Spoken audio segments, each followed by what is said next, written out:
The mail-order bride stepped off the stagecoach with bruises hidden beneath her sleeves and terror in her eyes. She'd traveled 2,000 miles to marry a stranger, running from a past that had nearly destroyed her. But when Elias Carter reached out his calloused hand in greeting, she flinched, and he saw everything. In that moment, two broken souls stood face to face in the California dust, each carrying secrets that could either save them or tear them apart forever. Stay with me until the end of this story. Hit that like button and drop a comment with your city so I can see how far this tale has traveled. The California sun beat down merciless and white on the dirt road leading into Prescott Valley. Elias Carter stood outside the general store, hat in hand, watching the stagecoach rattle toward him through waves of heat that made everything shimmer like a fever dream. His shirt stuck to his back. His heart hammered against his ribs in a way that felt ridiculous for a man of 32 who'd faced down mountain lions and broken bones without flinching. But this was different. This was a woman coming to be his wife, and he didn't know a damn thing about her except what her letters had told him. Neat handwriting, proper grammar, a Boston address. She'd answered his advertisement in the Matrimonial Gazette with careful politeness, and they'd exchanged exactly 4 letters over 3 months before he'd sent the ticket and the money. Vivian Hale. Even her name sounded like it belonged to someone who shouldn't be here, in this dusty, nowhere town at the edge of civilization. The stagecoach driver hauled on the reins, and the horses stamped and snorted, their flanks dark with sweat. Elias's neighbor, Tom Brennan, elbowed him in the ribs. "Well, go on then. Your bride's here." "Shut up, Tom. What if she's ugly? Then I'll still marry her." That was the deal. Tom laughed, but it wasn't mean. Just nervous energy. The way men got when something important was happening and they didn't know what to do with their hands. Elias put his hat back on and stepped forward as the driver climbed down and opened the coach door. For a long moment, nothing happened. Then a gloved hand appeared, gripping the doorframe so tight the leather creaked. A woman emerged into the sunlight, and Elias felt something in his chest shift sideways. She wasn't ugly. She wasn't beautiful either, not in any conventional way. She was thin, too thin, like she'd been sick or hadn't eaten enough for months. Her traveling dress was dark blue and outdated, carefully mended in places. Her face was pale despite the journey, with high cheekbones and a mouth pressed into a hard line. But it was her eyes that stopped him cold. They were the eyes of someone who'd seen too much. She looked at him the way a cornered animal looks at a predator, calculating distance and angles of escape. Her whole body was rigid, braced for impact. "Miss Hale?" Elias took a step forward and held out his hand. "I'm Elias Carter." She flinched. It was subtle, just a slight pulling back, a tightening around her eyes. But he saw it. His hand hung in the air between them like an accusation. Slowly, carefully, he lowered it. "Welcome to Prescott Valley," he said instead, keeping his voice level and quiet, the way he talked to spooked horses. "How was your journey?" "Long." Her voice was hoarse, barely above a whisper. She cleared her throat and tried again. "It was very long, Mr. Carter." "I expect so. Boston's a far piece from here." The stagecoach driver was already hauling down her trunk, a battered leather thing that had seen better decades. It hit the ground with a thud that made her jump. Elias noticed the way her hands trembled as she smoothed down her skirts. "Is that everything?" he asked. "Yes. That's all I have." Tom Brennan stepped forward, grinning like an idiot. "Welcome to California, ma'am. I'm Tom. I own the ranch next to Carter's place. If you ever need anything—" "She'll ask me," Elias cut in, sharper than he meant to. Tom's eyebrows went up, but he backed off. Elias picked up the trunk. It was lighter than he expected. "My wagon's just here. It's about an hour's ride to the ranch." Vivian nodded, but didn't move. She stood there in the street with the dust settling around her skirts, looking at the wagon like it might bite her. "Miss Hale?" "I'm sorry." She forced herself forward, one careful step at a time.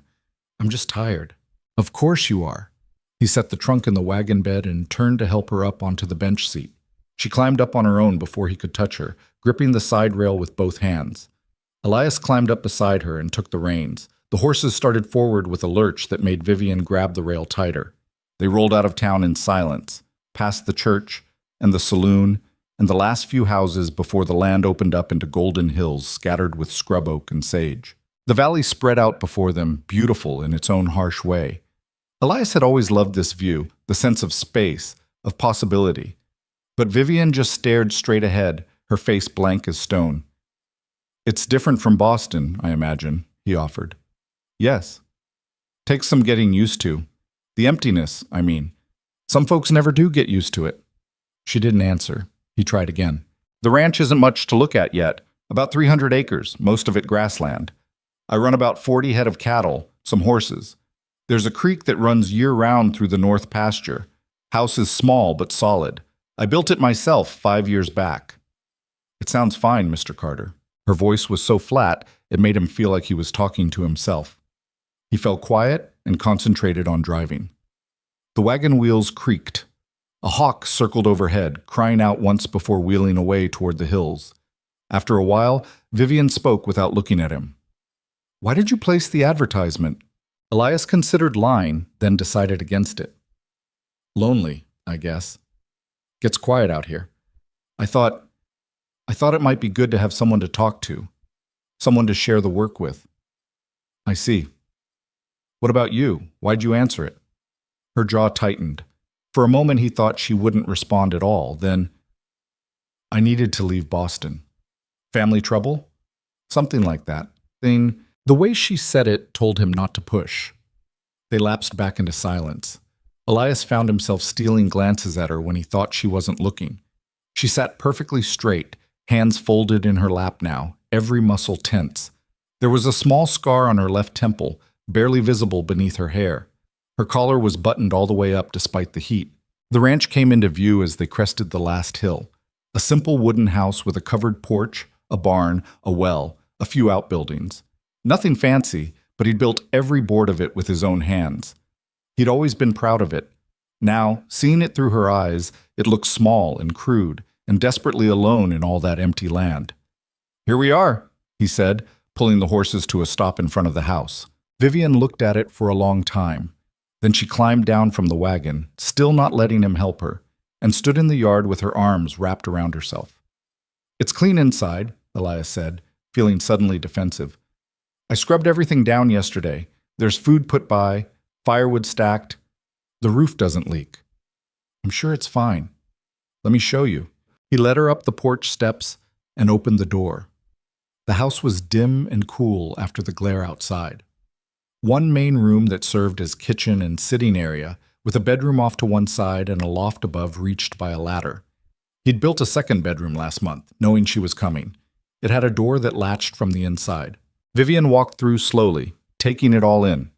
She ran her hand along the kitchen table he'd made from oak, touched the curtains he'd bought in town, looked out the window at the view of the hills. When she turned back to face him, her expression was still guarded, but something had softened slightly. "You said in your letter that you built all this yourself." "Yes, ma'am. It's well made." "Thank you." She wandered to the bedroom door and looked inside at the narrow bed, the dresser, the washstand. "Is this where I'll sleep?" "If you want. Or you can have the loft, whatever you prefer." He shifted his weight, suddenly awkward. "I know we're supposed to be married, but I figure, well, we don't really know each other yet. So there's no rush on any of that. We can take our time." She turned to look at him sharply, and for the first time he saw something besides fear in her eyes. Surprise, maybe. Or suspicion. "What do you mean?" "I mean, I'm not going to force anything. We'll get to know each other first, do this proper." "But we're already married. The judge married us by proxy when I signed the papers in Boston." "Legally, sure. But that doesn't mean—" He trailed off, feeling heat rise in his face. "Look, I'm not that kind of man. I won't lay a hand on you unless you want me to. That's a promise." Vivian stared at him. Her mouth opened slightly, then closed again. She looked away, blinking fast. Thank you, Mr. Carter." "Elias. You should call me Elias." "Elias." She tested the name carefully, like it might break. "And you can call me Vivian." "Vivian?" He liked the way it sounded. "Are you hungry? I could fix something. I should probably rest, if that's all right." "Of course. You take the bedroom. I'll bring your trunk in and then get out of your hair." He retrieved the trunk from the wagon and set it carefully at the foot of the bed. Vivian stood in the doorway, watching him with those haunted eyes. "Thank you," she said again. "Nothing to thank me for. This is your home now. Make yourself comfortable." He left her there and went back outside, suddenly needing air and space to think. The sun was starting to sink toward the western hills, painting everything gold and orange. He walked to the barn and leaned against the fence, watching his horses graze in the near pasture. What the hell had he gotten himself into? She was terrified of him. That much was obvious. And the way she'd flinched when he'd reached for her, the way she kept every inch of distance between them, someone had hurt her. Badly. The thought made his hands curl into fists. He'd meant what he said about taking things slow. He wasn't some brute who'd force himself on a frightened woman just because the law said she was his wife. But how was this supposed to work if she couldn't even stand to be in the same room with him? Behind him, the house door opened and closed. He turned to see Vivian standing on the porch, looking uncertain. "Elias? Yeah? Where is the necessary?" "Oh, right. Out back behind the woodshed. There's a lantern hanging by the door if you need it after dark." "Thank you." She started to turn away, then paused. "And Elias? I'm sorry for being difficult. I know this isn't what you expected." "Hey." He walked back toward the porch, stopping a respectful distance away. "You've had a long journey. You're tired and probably overwhelmed. Don't apologize for that. Still, you've been kind. I want you to know I noticed that." Something in her voice made his chest ache. "Get some rest, Vivian. We'll figure the rest out as we go." She nodded and disappeared back inside. Elias stood in the yard as the light faded, listening to the sounds of the ranch settling in for the night. Cattle lowing in the distance, the horses moving through grass, the creak of the windmill turning. He'd thought a wife would make the loneliness better. Now he just felt more alone than ever with this stranger in his house, who looked at him like he might turn into a monster at any moment. That first week was strange and stilted and uncomfortable as hell. Vivian stayed in her room most of the time, only emerging for meals. Elias cooked breakfast before dawn and left it on the stove for her, then headed out to work the ranch. When he came back at midday, she'd cleaned up the morning dishes and had lunch waiting. Simple things, bread and cheese and cold meat. But she never ate with him. She'd disappear into her room while he ate, then come back out to clean up after he'd gone again. Dinners were the only meal they shared, and those were exercises in painful silence. She was a decent cook, better than he was, but she barely touched her own food, just pushed it around her plate while he tried to make conversation and failed. "Good stew," he'd offer. "Thank you. Saw a golden eagle this morning down by the creek." "That's nice." "Tom Brennan stopped by, wanted to know if we needed anything from town." That was kind of him, and that would be it. They'd sit there in the flickering lamplight, the silence growing heavier until Elias gave up and excused himself to go do evening chores. She was always careful to be in her room before he came back inside for the night. On the 5th day, he came in for lunch and found her standing at the window, looking out at the horses in the near pasture. She didn't move when he entered, just kept staring. "Something wrong?" he asked. "That bay. The one with the white blaze. He's limping." Elias looked out. Sure enough, his best gelding was favoring his front left leg. "Damn. Must have stepped on something. I'll check him after I eat." "I could do it, if you want." He turned to look at her, surprised. "You know horses?" "Some." She was still watching the gelding. "My father had a stable, before." Before what? She didn't say. But it was the most she'd volunteered about her past since arriving. "All right," Elias said carefully. "I'd appreciate that. His name's Solomon. He's usually gentle, but he doesn't like having his feet handled much." "I'll be careful." She was already heading for the door, moving with more purpose than he'd seen from her all week. Elias followed at a distance, curious despite himself. Solomon saw them coming and tossed his head, snorting. He was a big horse, 17 hands easy, with a temperament that could turn mean if you pushed him wrong. Elias had bought him 3 years back from a man who couldn't handle him, got him cheap because of it. Vivian walked right up to him like she'd known him her whole life. "Easy now," she murmured, her voice completely different than it ever was with Elias. Softer, gentler. "Let's see what you've done to yourself, She held out her hand, let Solomon sniff it. The horse's ears pricked forward. She stroked his neck, still murmuring things Elias couldn't quite hear. Then she bent down and ran her hand along his leg. Solomon stamped and shifted, but he didn't pull away. Vivian kept one hand on his shoulder, steadying him while she gently lifted his hoof. "There's your problem," she said, "stone wedged in the frog. Not deep. Hand me your knife." Elias passed it over. She worked quickly and competently, prying out the stone and checking for any infection. Solomon stood quiet as a lamb the whole time, even when she must have hit a tender spot. "All done." She patted the horse's shoulder and stepped back. "He should be fine in a day or two. Keep an eye on it for swelling." "I will." You're good with him." She shrugged, but he could see a faint flush of color in her cheeks. The first real color he'd seen there since she'd arrived.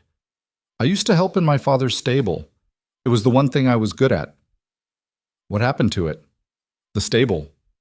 Her face shuddered immediately. "It's gone now. Everything's gone." She handed back his knife and walked quickly toward the house, arms wrapped around herself again.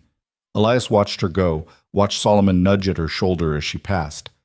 The horse had never done that with anyone before. That night at dinner, he tried again. "You really have a gift with horses." "It's not a gift, just practice." Solomon doesn't let anyone touch his feet. Usually takes 2 men to hold him down for the farrier. Vivian cut her meat into smaller and smaller pieces without eating any of it. Horses are easier than people. They're honest about what they want. "What do you mean?"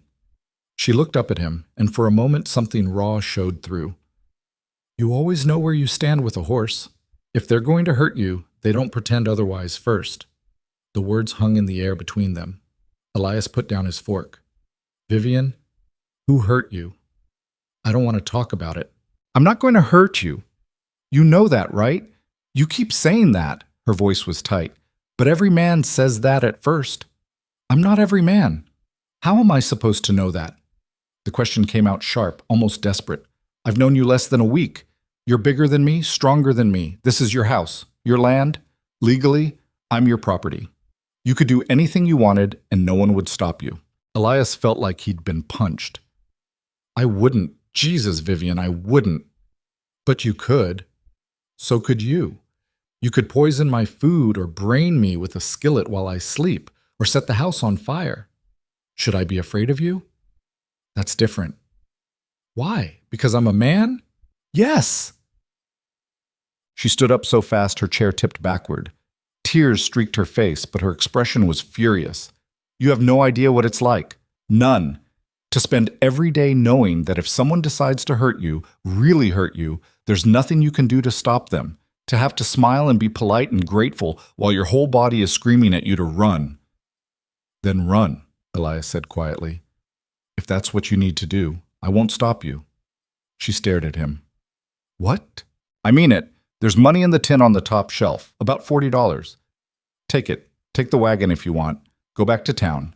Get on the next stage to wherever you want to go. I won't come after you." "You just let me leave." "I'd rather have you here. I'd rather we could make this work. But I'm not going to keep you prisoner, Vivian. You're a person, not property. If you want to go, go." She stood frozen, breathing hard. Then she sat back down heavily, like her legs had given out. "I don't have anywhere else to go," she whispered. "That's the hell of it. There's nowhere else to go." "Then stay. But stay because you want to, not because you're trapped." "I don't know what I want anymore." Elias reached across the table, slowly enough that she could pull back if she wanted to. He laid his hand palm up on the wood between them. "How about this? Every morning you decide, stay or go.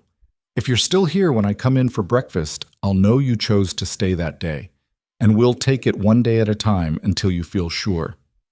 Vivian looked at his hand like it might bite her, but after a long moment, she reached out and briefly, barely, touched her fingers to his palm. "One day at a time," she repeated. "One day at a time." She pulled her hand back, but something had shifted in her face. Not trust. Not yet. But maybe the smallest beginning of it. They finished dinner in silence, but it was a different kind of silence than before. Less hostile. Less afraid. When Vivian stood to clear the plates, Elias stood too and started helping. She looked surprised, but didn't object. They washed dishes side by side, not talking, just sharing the work. Her shoulder nearly touched his once, and she didn't flinch away. It wasn't much, but it was something. Neat. The next morning, when Elias came in for breakfast, she was there, setting out plates. Her hands were steady. "Good morning," she said. "Morning." He hung his hat on the peg by the door. "You stayed." "One more day." But there was the ghost of something that might have been a smile at the corner of her mouth. They ate together. She actually ate this time, not much, but something. And when he asked about her father's stable in Boston, she answered with more than 3 words. It was on Commercial Street near the wharves, 22 stalls. We boarded horses for the merchant ship's captains, mostly. My father he was good with them, patient. He taught me everything. Sounds like a good man. Her face darkened. He was, until he wasn't. She didn't elaborate, and Elias didn't push. But she'd given him a piece of her past, small as it was. He'd take it. Over the next few days, they fell into a rhythm. Elias did the heavy ranch work, mending fences, moving cattle, clearing irrigation ditches. Vivian took over the cooking and cleaning, but she also started spending time with the horses. He'd come back midday and find her in the corral with one or another of them, just standing quiet, letting them get used to her. Solomon followed her around like a dog.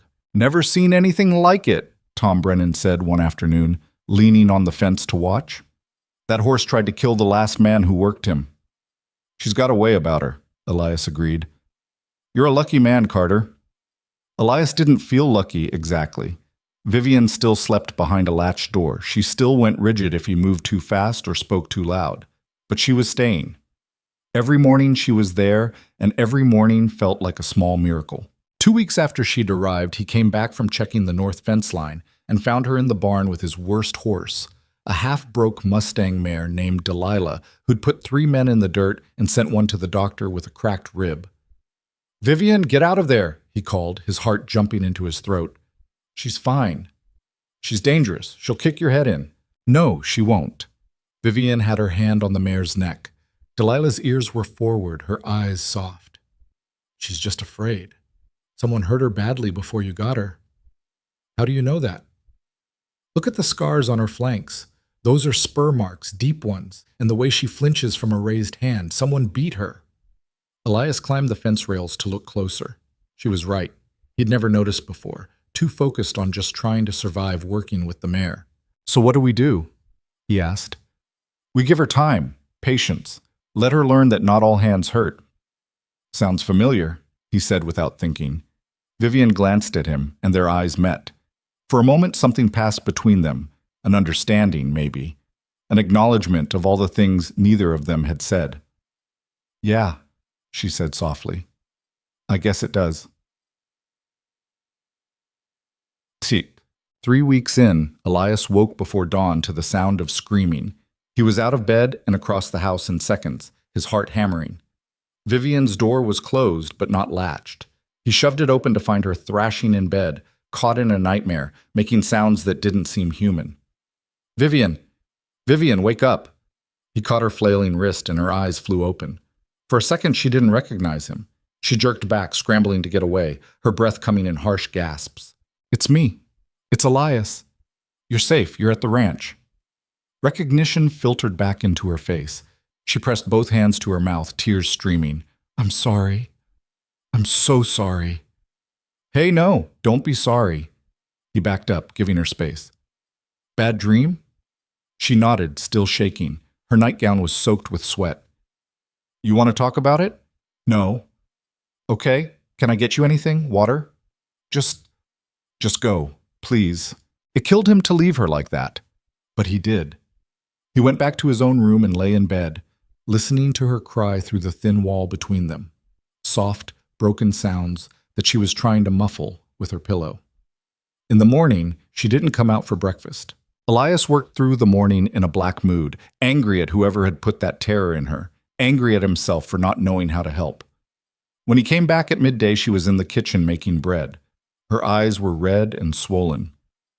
"I'm sorry about last night," she said without looking at him. "Stop apologizing. I woke you up." "I don't care about that." He sat down at the table. "Vivian, look at me." She did, reluctantly. "Whatever happened to you, it's not your fault. You know that, right?" You don't know what happened. So tell me, why? So you can feel sorry for me? Or worse, decide I'm too broken to be worth the trouble? Neither. So I can understand, so I can help. You can't help. Her voice cracked. Nobody can help. What's done is done. Maybe. But you're still having nightmares. You're still scared. That means it's not done. Not really. She kneaded the bread dough with more force than necessary, her knuckles white. My father sold me. The words came out flat and hard. Elias felt his stomach drop. After my mother died, he started drinking. Lost the stable. Lost everything. He had debts. So he sold me to a man named Richard Thornton to clear them. Thornton was 53 years old and already had 2 wives who'd died under mysterious circumstances. But he had money, and that was all my father cared about. Jesus, Vivian. I was 18. I tried to refuse, but it didn't matter. My father forged my signature on the marriage documents. Thornton, She stopped, her breathing ragged. It doesn't matter what he did. What matters is that after 2 years, he died. Heart attack in his sleep. And suddenly I was free. You ran. As fast as I could. I took what money I could find and left Boston the same day. When I saw your advertisement, I thought... She laughed, but it was a bitter sound. I thought anywhere had to be better than there, even marrying another stranger. But I might have been just like him. Yes. And when I got here and saw how isolated it was, how far from anyone, I thought I'd made the worst mistake of my life. She finally looked up at him, her eyes fierce and wet. But you weren't like him. You aren't, and I don't know what to do with that. Elias stood slowly and moved toward her, telegraphing every movement. She tensed, but didn't back away. He stopped a foot from her, close enough that she could see his face clearly in the dim kitchen light. I'm going to make you a promise, he said, and I need you to believe me when I say it. What promise? No one will ever hurt you again while I'm alive. I don't care who they are or what they think they have a right to. They'll have to go through me first, and I won't go down easy. Elias, I mean it, Vivian. You're under my protection now. That means something. A tear rolled down her cheek. Why are you being so kind to me? Because you deserve kindness. Because everyone does. And because... He hesitated, then pushed forward. Because I'm starting to care about you. More than I probably should, given the circumstances. She sucked in a breath. For a long moment they just stood there, the bread dough forgotten on the table between them. Then, slowly, carefully, Vivian reached out and took his hand. Her grip was tight and trembling, but she held on. One day at a time? She whispered. One day at a time, he agreed. She didn't let go. That afternoon, Vivian didn't pull her hand away for nearly a minute. When she finally did, her fingers lingered against his palm like she was testing whether letting go would hurt. Then she returned to her bread dough, working it with hands that shook less than before. Elias went back outside, but something had fundamentally changed. The air felt different. The weight he'd been carrying since she arrived had shifted, not gone, but redistributed in a way that made breathing easier. The next morning she was waiting for him at breakfast again, but this time when their eyes met across the table, she didn't look away. Spring pushed into early summer, the grass turned golden brown and the creek ran lower. Elias spent long days moving cattle to better pasture, repairing fence line that the winter storms had torn apart. Vivian kept the house, tended a small vegetable garden she'd started behind the barn, and spent every spare moment with the horses, especially Delilah. The Mustang mare had become her project. Every day Vivian would stand in the corral with her, sometimes for an hour or more, just existing in the same space, not asking for anything, not demanding, just being. You're wasting time, Tom Brennan said one afternoon, watching from the fence. That horse is broke wrong. You'll never fix her. She's not broken, Vivian said without turning around. She's traumatized. There's a difference. Semantics. No, it's not. She glanced at him, her expression harder than Elias had seen it before. Broken means unfixable. Traumatized means you need time and patience. Everyone deserves that chance. Tom opened his mouth, then closed it again. He looked at Elias with raised eyebrows. Elias just shrugged. After Tom left, Vivian stayed in the corral until sunset. Elias watched from the barn while he mucked out stalls, fascinated despite himself. She moved around Delilah in slow circles, never pushing into the mare's space, never forcing contact, just patient, steady, present. Finally, as the light turned orange and long, Delilah took 3 steps toward Vivian and lowered her head. Vivian went completely still. Then, moving like she was underwater, she raised one hand and touched the mare's forehead. Delilah leaned into the touch. Elias felt something catch in his throat. He'd owned that horse for 8 months and never once gotten her to willingly approach. Now here was Vivian, who'd been on the ranch less than 2 months, and the mare was practically asking for affection. That night at dinner, he brought it up. "You did something incredible today." Vivian paused with her fork halfway to her mouth. "With Delilah?" "She came to you, on her own." "It's not that incredible. She's been watching me for weeks. She decided I was safe, that's all." "That's everything, though, with a horse like that." He leaned back in his chair, studying her. "You really do have a gift, Vivian. I've never seen anything like it." She flushed and looked down at her plate. "It's just practice." "It's more than that.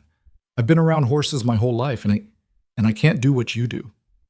You're too impatient." "Excuse me?" She looked up, and there was the faintest hint of a smile on her lips. "With the horses, you want them to trust you right away. You push too hard." "I do not." "You do. I've watched you. You get frustrated when they don't respond fast enough, and they feel that. They feed off it." Elias opened his mouth to argue, then stopped. She was right. He knew she was right. "Fine. So teach me." "Teach you what?" "Whatever it is you do. The patience thing. I could stand to learn it." Vivian set down her fork, her expression turning serious. "It's not something you can teach exactly. It's about emptying yourself out, not bringing your frustration or your expectations into the space with them, just being neutral." "How do you do that?" She was quiet for a moment, choosing her words carefully. "You find the quiet place inside yourself where nothing can touch you, where you're safe, and you live there while you're with them. They sense it. They know you're not going to hurt them because you're not carrying anything sharp." "The quiet place," Elias repeated. "You mean like meditation?" "I guess. I never called it that." She looked out the window at the darkening hills. "When I was with Thornton, I had to find somewhere in my head where he couldn't reach, somewhere he couldn't damage. The horses can sense that space. They trust it." The casual way she said it made Elias's chest ache. She'd built a fortress inside herself just to survive, and now she was using it to heal broken animals. There was something both beautiful and devastating about that. "Will you show me?" he asked. "Tomorrow. I want to learn." She studied his face for a long moment, like she was trying to determine if he was serious. Then she nodded. "All right, but you have to actually listen, not just wait for your turn to talk." "I can do that." "We'll see." The next morning, Vivian led him to the corral where Delilah stood in the far corner, watching them with suspicious eyes. The mare's ears flicked back and forth, tracking their movements. "First rule," Vivian said quietly. "Stop thinking about what you want from her. She doesn't care what you want. She only cares whether you're a threat." "I'm not a threat." "Your body language says differently. Look at how you're standing." Elias looked down at himself. He was squared up, shoulders back, taking up space. The same way he'd face down another man if he needed to establish dominance. "You're making yourself big," Vivian continued. "Intimidating. A horse reads that as aggression. Make yourself smaller. Turn your shoulder away. Show her your side, not your front." He adjusted his stance, feeling awkward and exposed. Vivian moved beside him, and he caught the faint scent of the lavender soap she'd started making from the plants she'd found growing wild near the creek. "Better," she said. "Now breathe. Long and slow. Let everything else go. Your to-do list for today. The fence that needs mending. Whatever Tom said yesterday that annoyed you. All of it. Just breathe and be here." "That's it?" "That's everything." They stood there at the morning sun, not moving, barely breathing. Elias tried to empty his mind the way she'd described, but thoughts kept crowding in. The irrigation ditch that needed clearing, the supply run to town he'd been putting off, whether they had enough hay put by for winter. "You're still thinking," Vivian murmured. "I can feel it from here. The horses definitely can." "I don't know how to just stop thinking." "Then think about something that makes you quiet inside. Something peaceful." Elias closed his eyes and tried. What made him peaceful?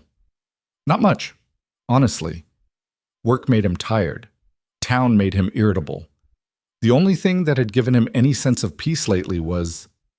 He opened his eyes and found himself looking at Vivian. She was watching Delilah with complete focus, her face relaxed in a way it rarely was inside the house. Out here with the horses, she was different, unguarded, whole. Something in his chest settled. Delilah took a step toward them. Don't react, Vivian whispered. Stay exactly as you are. The mare took another step, then another. Her nostrils flared, reading the air. She stopped about 6 feet away, close enough that Elias could see the old spur scars on her flanks clearly. They stood frozen. Minutes passed. Elias's back started to ache from holding the position, but he didn't move. Beside him, Vivian was perfectly still, barely breathing. Finally, Delilah closed the distance. She stretched out her neck and sniffed Elias's shoulder, then Vivian's. Her breath was hot and grassy. Then she turned and walked calmly to the water trough, no longer concerned with them at all. That's the best she's ever been with anyone except you, Elias said quietly. That's because you actually managed to be calm for once. Vivian smiled at him, a real smile that reached her eyes. See? You can learn. Something warm uncurled in Elias's stomach. Maybe I just needed the right teacher. She ducked her head, but the smile stayed. They walked back to the house together, and when her hand accidentally brushed his, she didn't pull away. Over the following weeks, they fell into a new rhythm. Mornings, Elias would work the ranch, while Vivian handled the house and garden.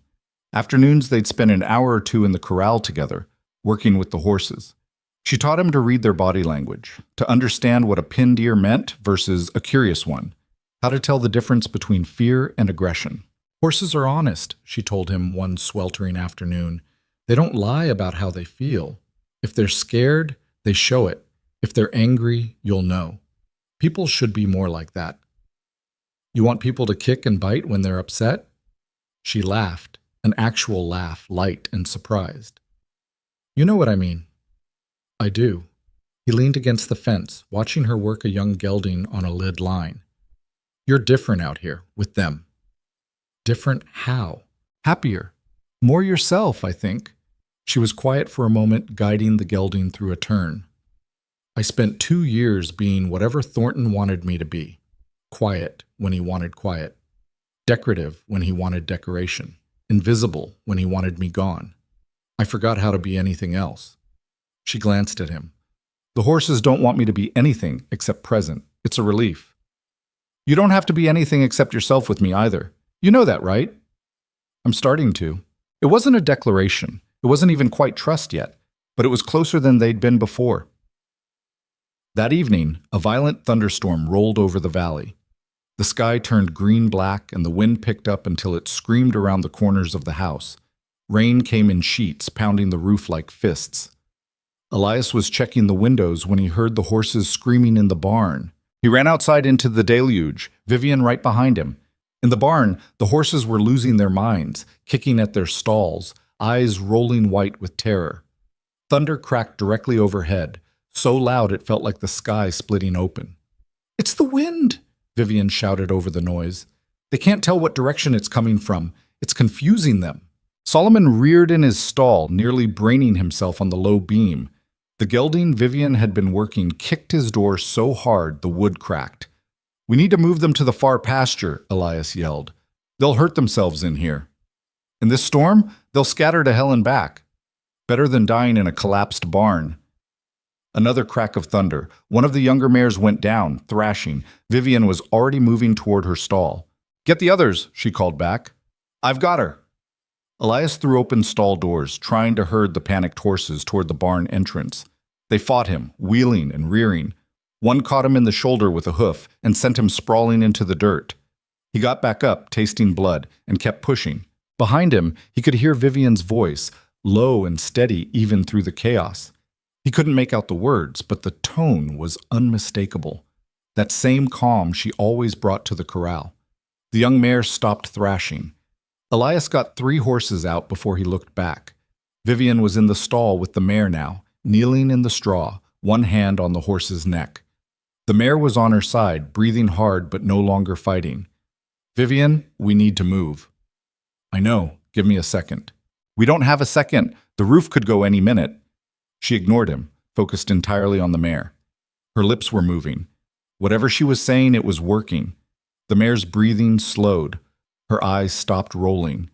Then Vivian stood slowly and backed toward the stall door, making soft clicking sounds with her tongue. The mare heaved herself to her feet and followed. "How the hell did you do that?" Elias demanded. She was more scared of being alone than she was of the storm. "I just gave her something to focus on besides her fear." They got the rest of the horses out and into the far pasture, where the open space gave them room to run off their panic. By the time they made it back to the house, they were both soaked through and shaking. Elias's shoulder throbbed where the hoof had caught him. Inside, Vivian immediately went for towels and the medical kit. "Sit down. Let me see that shoulder." "It's fine." "You're bleeding through your shirt. Sit down." He sat. She carefully unbuttoned his shirt and peeled it away from the wound. The skin was split in a 3-inch gash, not deep, but messy. She cleaned it with whiskey that burned like hellfire, then wrapped it tight.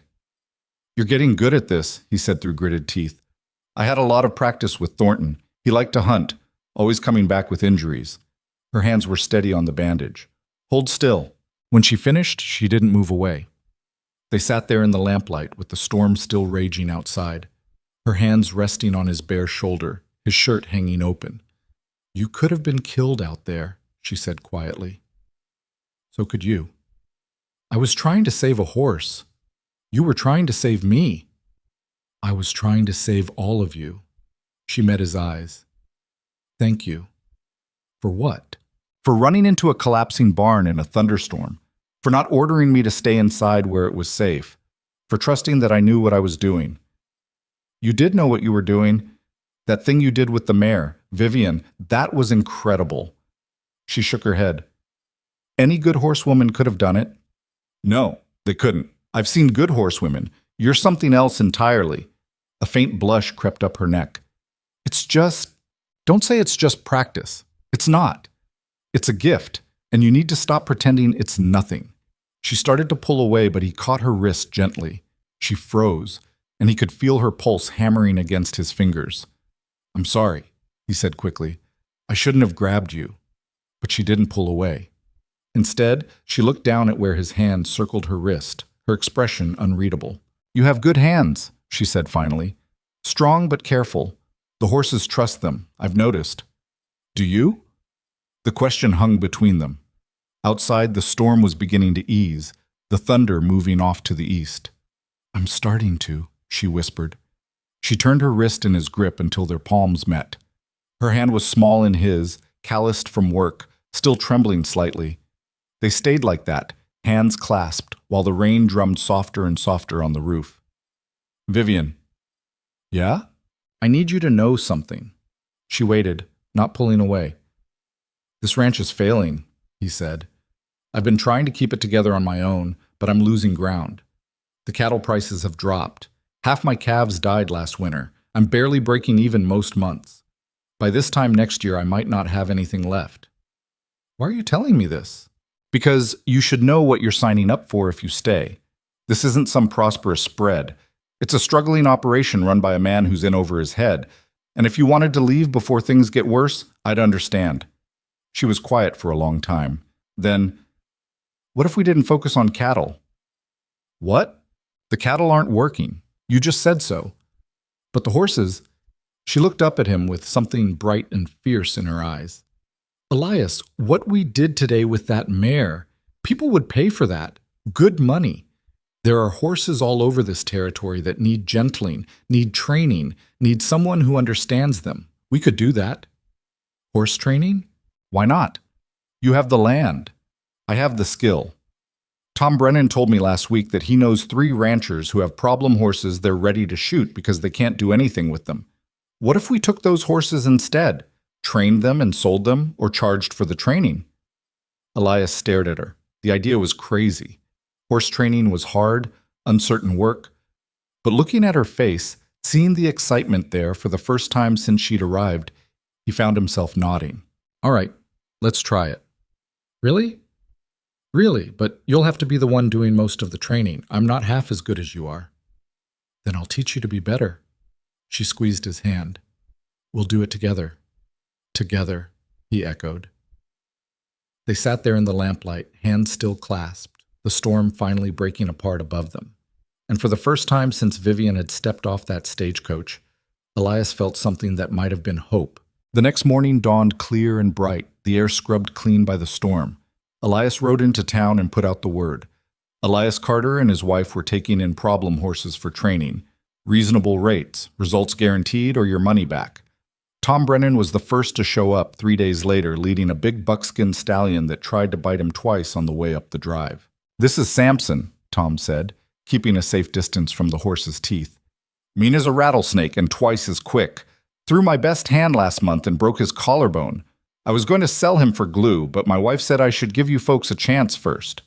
Vivian walked a slow circle around the stallion, reading him. Samson pinned his ears and showed his teeth, but she didn't react. "How long have you had him?" she asked. 2 years. He was fine the first 6 months. Then something changed. Got aggressive. "Did anything happen around that time? An injury, a new handler, anything different?" Tom frowned, thinking. "Well, my old foreman left and I hired a new one, Mexican fellow, good with a rope, but Samson never took to him." "This new foreman, did he use spurs?" "Sure, everyone does." Vivian pointed to marks on the stallion's flanks. "These are fresh, less than a month old. Your foreman's been jabbing him hard enough to break skin. That's why he's aggressive. He's defending himself." Tom's face darkened. "That son of a, I'll fire him today." "Don't bother, just keep him away from the horses. Samson will settle once he knows he's safe." She looked at Elias. "What do you think? 3 weeks?" "If anyone can do it, you can." They took Samson. A week later, a rancher from 2 valleys over brought a mare who wouldn't let anyone ride her. The week after that, a spooked gelding who'd been in a barn fire and couldn't stand being enclosed. Word spread. By the end of summer, they had 6 horses in training and a waiting list. The work was hard and slow and sometimes dangerous. Vivian took a kick to the ribs that left her bruised for a month. Elias got his hand stepped on and lost a fingernail. But they kept at it, and slowly, impossibly, the horses changed. The buckskin stallion learned to trust again. The mare who wouldn't be ridden let Vivian on her back after 2 weeks of patient groundwork. The gelding from the barn fire spent an hour in a closed stall without panicking. People started calling Vivian the Horse Whisperer. She hated the name. "It makes it sound like magic," she complained one evening. "It's not magic, it's just paying attention." "Let them call it whatever they want," Elias said, "as long as they keep paying." Because they were paying. Good money, enough that Elias could start putting some aside for winter, enough to repair the barn roof properly and buy supplies they'd been doing without. The ranch was turning around, and so was Vivian. She stood straighter now, spoke louder, looked people in the eye when they came to pick up their horses. She smiled more, laughed easier. The haunted look that had lived in her eyes since Boston was fading, replaced by something brighter.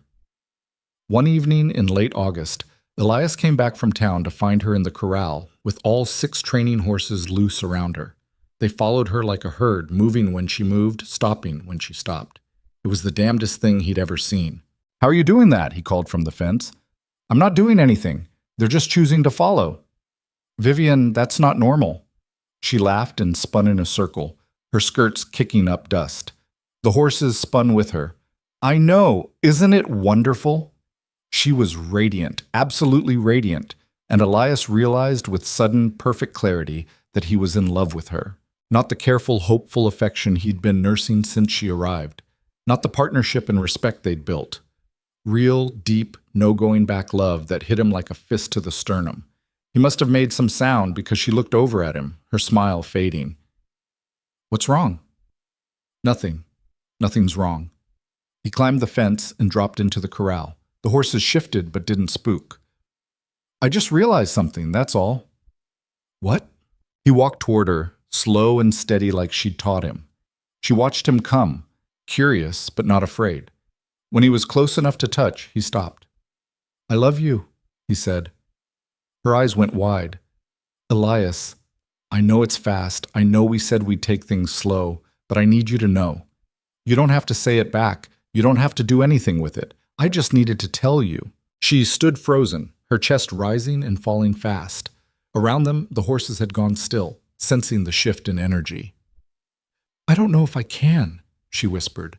"After Thornton, I don't know if I have that left in me." "That's okay." "Is it?" "Because you deserve someone who can love you back properly. Someone who isn't broken."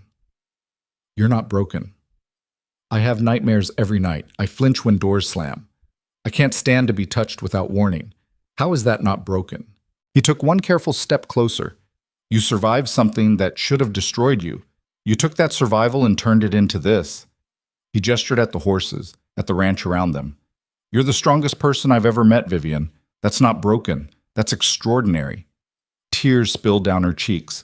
"You don't understand what you're asking for." "Then help me understand." She wrapped her arms around herself, that old defensive gesture he hadn't seen in weeks.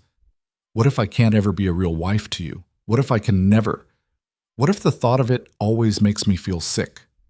Then we figure it out together. We've been doing that all along, haven't we?" "This is different." "Is it?" He held out his hand, palm up. "An offering, not a demand. One day at a time, that's what we said, one day at a time until you feel sure." She looked at his hand for a long moment, then slowly she reached out and took it. "I'm not sure," she said, "about any of this, about what I feel or what I can give you, but I want to try. Is that enough?" "It's everything," Elias said. He pulled her close, telegraphing the movement so she could stop him if she wanted. She didn't. She came into his arms and pressed her face against his chest, and he held her while she cried. Not the broken, desperate sobs he'd heard through the wall that first month. These were different, cleaner, like something toxic was working its way out. The horses pressed close around them, forming a living circle. Patient, protective, present. And in that moment, standing in the dust with the woman he loved and the horses they'd healed together, Elias felt like maybe, just maybe, they were going to be all right. The days after that confession in the corral were strange and careful. Vivian didn't pull away from him, but she didn't exactly move closer either. They existed in a kind of limbo, partners in the work but uncertain about everything else. Elias didn't push. He'd meant what he said about taking things one day at a time, even if it killed him to sleep alone every night knowing she was just a thin wall away. The horse training business kept growing. By September, they had a full roster and had to start turning people away. Vivian worked from dawn until well past dark, pouring everything she had into the horses. Elias watched her transform a vicious paint gelding into a gentle mount in 3 weeks flat, watched her teach a traumatized mare to trust human hands again, watched her do things with animals that shouldn't have been possible. But he also watched her avoid him. Not obviously. She still cooked meals, still worked beside him when the ranch demanded it. But the easiness they'd built over the summer had fractured. She was skittish again, jumping when he entered a room unexpectedly, finding reasons to be in the barn when he was in the house. It came to a head on a cold night in early October. Elias had been repairing tack in the barn when he heard her scream. Not the nightmare screams he'd learned to recognize, but something worse. Raw terror, immediate and real. He ran. She was in Solomon's stall, backed against the wall, staring at something in the corner. The big gelding was pressed against the far side, snorting nervously. "Vivian, what—" "Snake," she choked out. "There's a snake." He saw it then, coiled in the straw near the water bucket. A rattler, maybe 4 feet long, its tail buzzing like death. "Don't move," he said quietly. "I'm not planning on it." He grabbed a shovel from the wall and moved slowly into the stall. The snake's head tracked him, tongue flicking. Solomon stomped and tossed his head, making the whole situation more dangerous. "Easy, boy," Vivian murmured, somehow finding her calm voice even terrified. "Easy now." The horse settled slightly. Elias raised the shovel and brought it down hard, severing the snake's head from its body. The tail kept rattling for a few seconds after, a horrible sound in the quiet barn. Vivian slid down the wall and sat hard in the straw, shaking. "You all right?" Elias tossed the dead snake out of the stall and crouched beside her. "I hate snakes," she said, her voice thin. "Thornton used to—" He collected them, kept them in glass cases in his study. He'd take them out sometimes, let them loose in our bedroom while I was sleeping. Thought it was funny to watch me wake up screaming. Elias felt something dark and violent rise in his chest. "That's sick." That was the least of what he did. She looked up at him, her face pale. I never told you the worst of it. I couldn't, but you should know. You deserve to know what you're dealing with. Vivian, he liked to hurt me, she said flatly. Not just physically, though there was plenty of that. He liked to humiliate me, make me feel small and worthless and afraid. He'd invite his friends over and make me serve them dinner while he told stories about how stupid I was, how clumsy, how lucky I was that he'd married me because no one else would have me.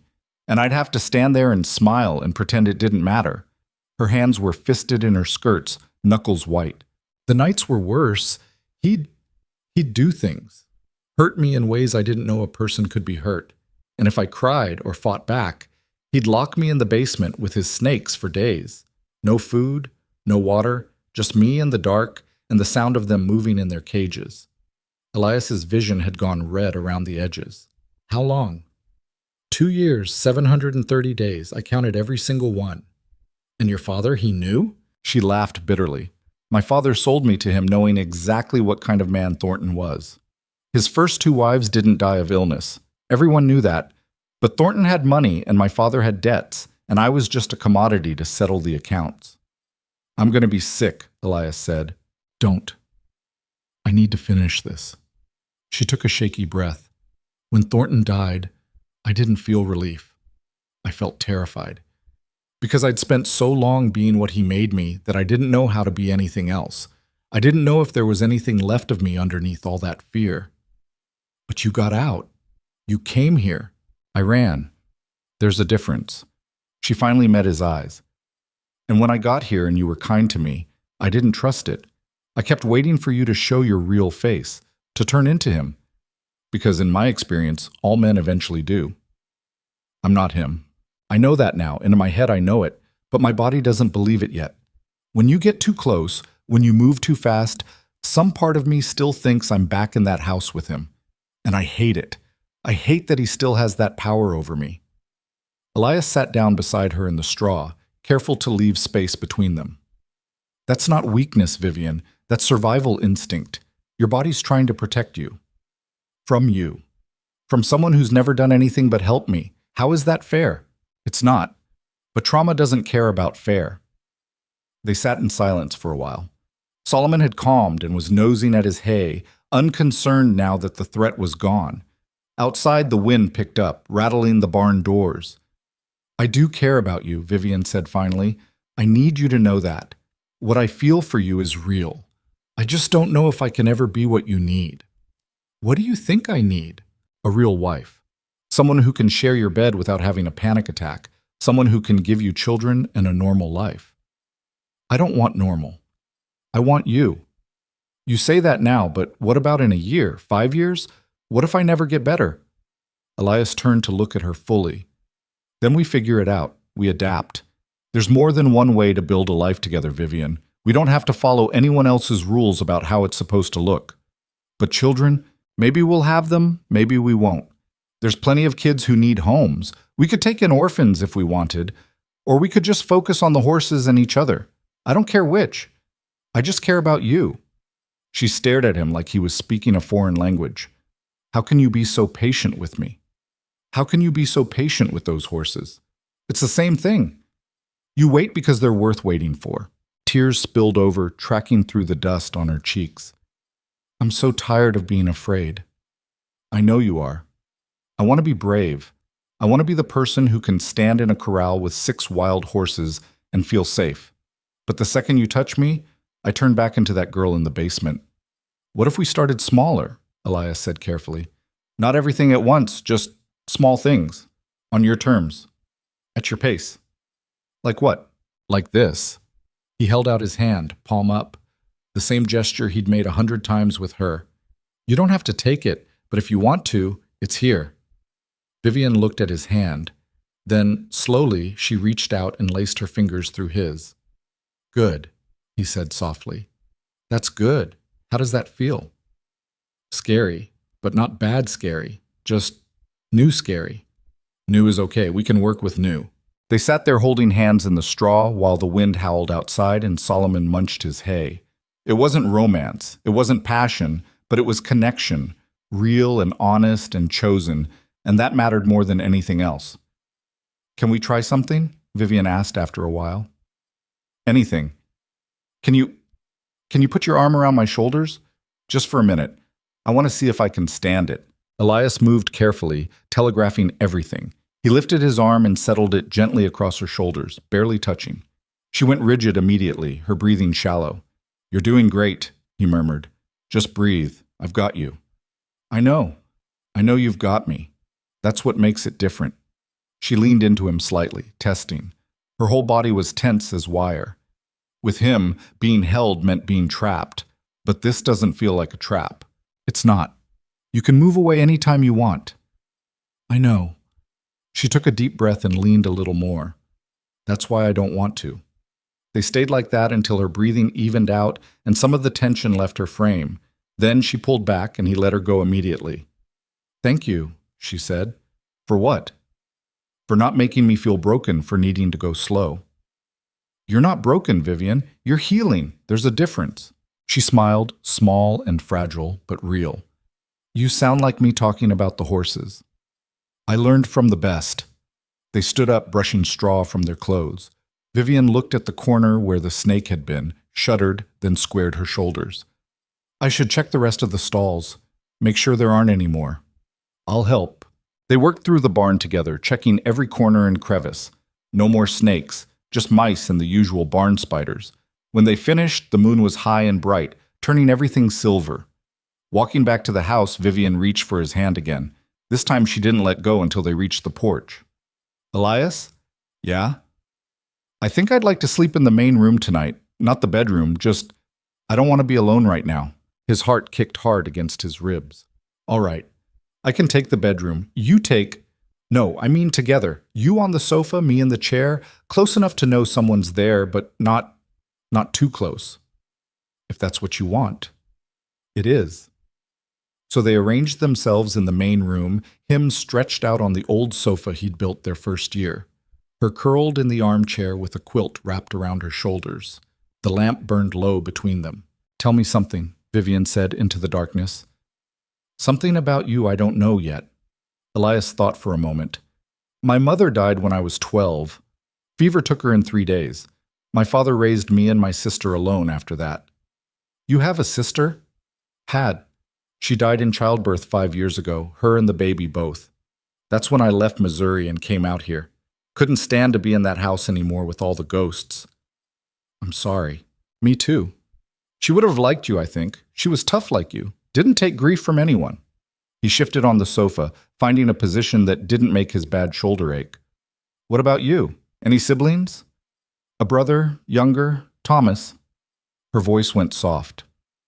He was 10 when I married Thornton. Tried to stop the wedding, actually. Punched Thornton right in the face in front of everyone. Smart kid. Thornton had him sent away to boarding school as punishment. I never saw him again. Don't even know if he's still alive. You could try to find him. Write letters. Hire someone to search. Maybe.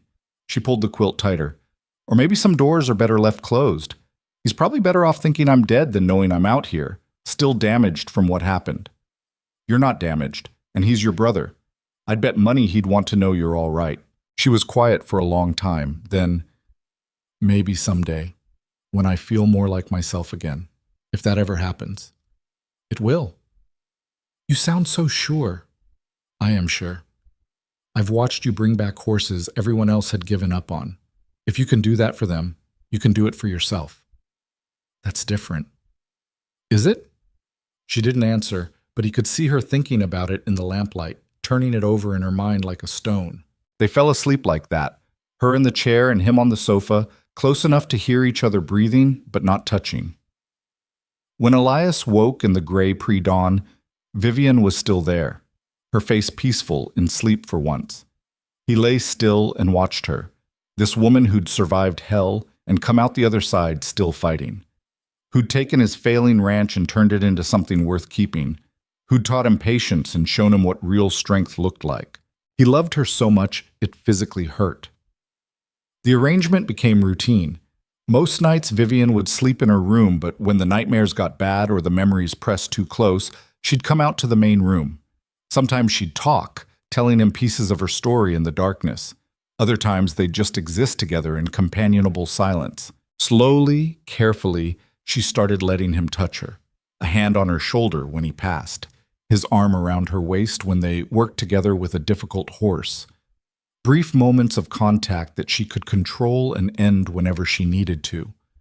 By November, she could stand beside him without flinching. By December, she'd lean into him sometimes when they sat together in the evenings. Small victories that felt enormous. The ranch continued to thrive. They were training 10 horses now, with a waiting list that stretched into spring. Elias had hired 2 ranch hands to help with the cattle and regular work, freeing up more time for the horse business. Money was actually accumulating in the tin on the top shelf. "We should expand the barn," Vivian said one evening, studying the cramped stalls. "Add 6 more stalls on the north side, and a proper training ring with good footing."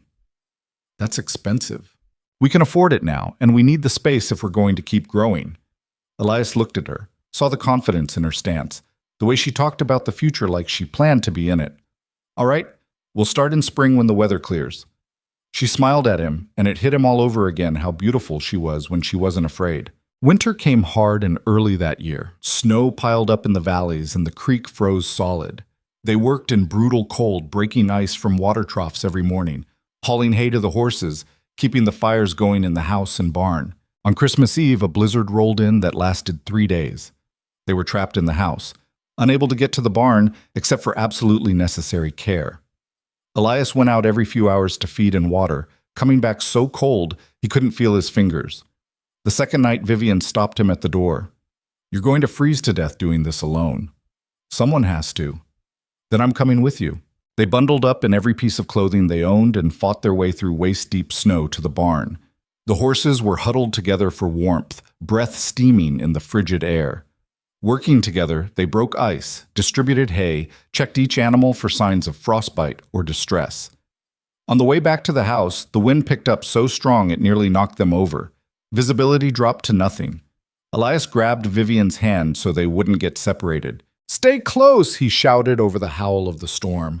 "Not planning on letting go." They made it to the porch more by luck than skill, stumbling through the door into the blessed warmth of the house. Both of them were shaking violently, covered in snow and ice. "Get those wet clothes off," Elias managed through chattering teeth. "You'll catch your death."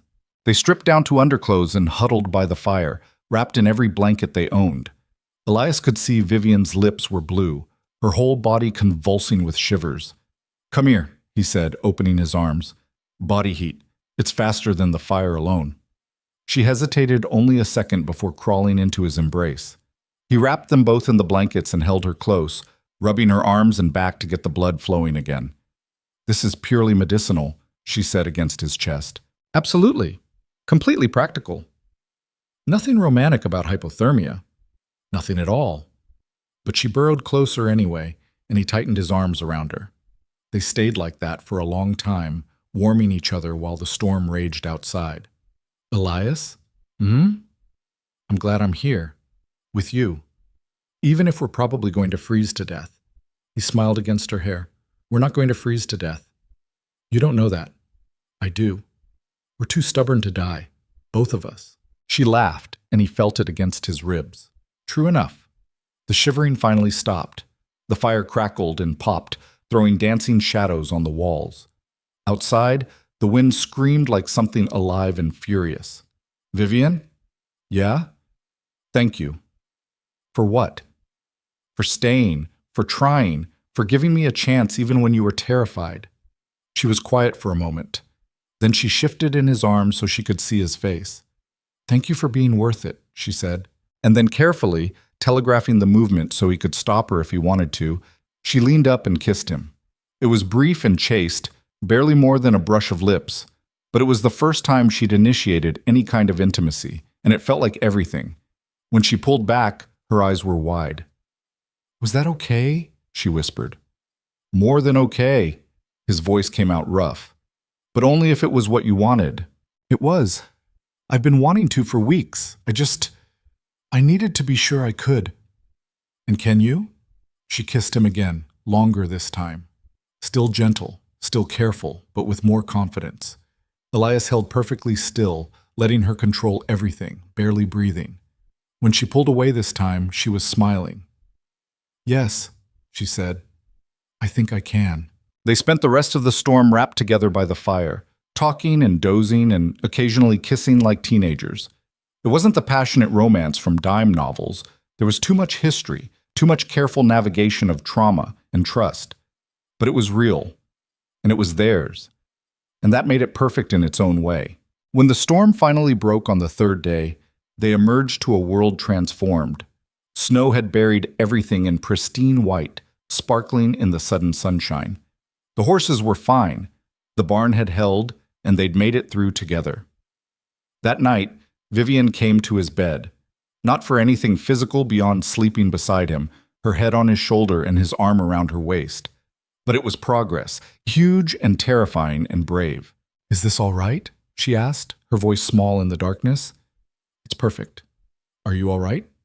I think so. I'm scared, but not of you, just of, I don't know, messing this up. You won't. How do you know? Because there's no wrong way to do this. Whatever pace we go, whatever we choose to do or not do, it's right because we're choosing it together. She relaxed against him. I never thought I'd be able to do this again. Sleep next to someone and feel safe. You are safe. I promise. I know. She laced her fingers through his. That's the amazing part. I actually believe you. They slept like that, tangled together in the small bed, and when Elias woke in the morning with her still in his arms, he felt like the luckiest man alive. January brought a cold snap that killed 3 of Tom Brennan's cattle and froze the well pump solid. Elias and his ranch hands spent a week fixing it, working in temperatures so low that metal stuck to bare skin. But the horse business kept them solvent. Word had spread across 3 counties about the woman who could gentle any horse, no matter how damaged. People brought her animals that had been written off as lost causes, and she proved them wrong every time. In February, a wealthy rancher from Sacramento rode in with a gorgeous Arabian mare and a problem. Name's Margaret, he said, stroking the mare's neck. Cost me $500 from an importer in San Francisco. Supposed to be pure bloodline, finest Arabian stock. But she won't let anyone ride her. Not me, not my best horseman, nobody. I'm starting to think I got swindled. Vivian circled the mare slowly. Margaret was beautiful, fine-boned and elegant, with a coat like polished copper, but her eyes showed white and her ears stayed pinned flat. Has anyone hurt her? Vivian asked. Not that I know of. Been nothing but gentle with her since she arrived. What about before you got her? On the ship from overseas? The rancher frowned. I suppose anything could have happened during transport. Those ships are rough, and the handlers aren't always kind. Vivian moved closer, murmuring in a low voice. The mare stamped and tossed her head, but didn't bolt. She's not mean, Vivian said after a few minutes. She's absolutely terrified. Something traumatic happened, probably on that ship. She's associating humans with whatever it was. Can you fix her? I can try, but it might take months. I'll pay double your normal rate, triple if you can have her rideable by spring. Vivian glanced at Elias. He nodded slightly. They could definitely use that kind of money. All right, Vivian said, but I'm going to need you to leave her here for at least 2 months. And when you pick her up, you'll need to commit to continuing the work. I can lay the foundation, but you'll have to build on it.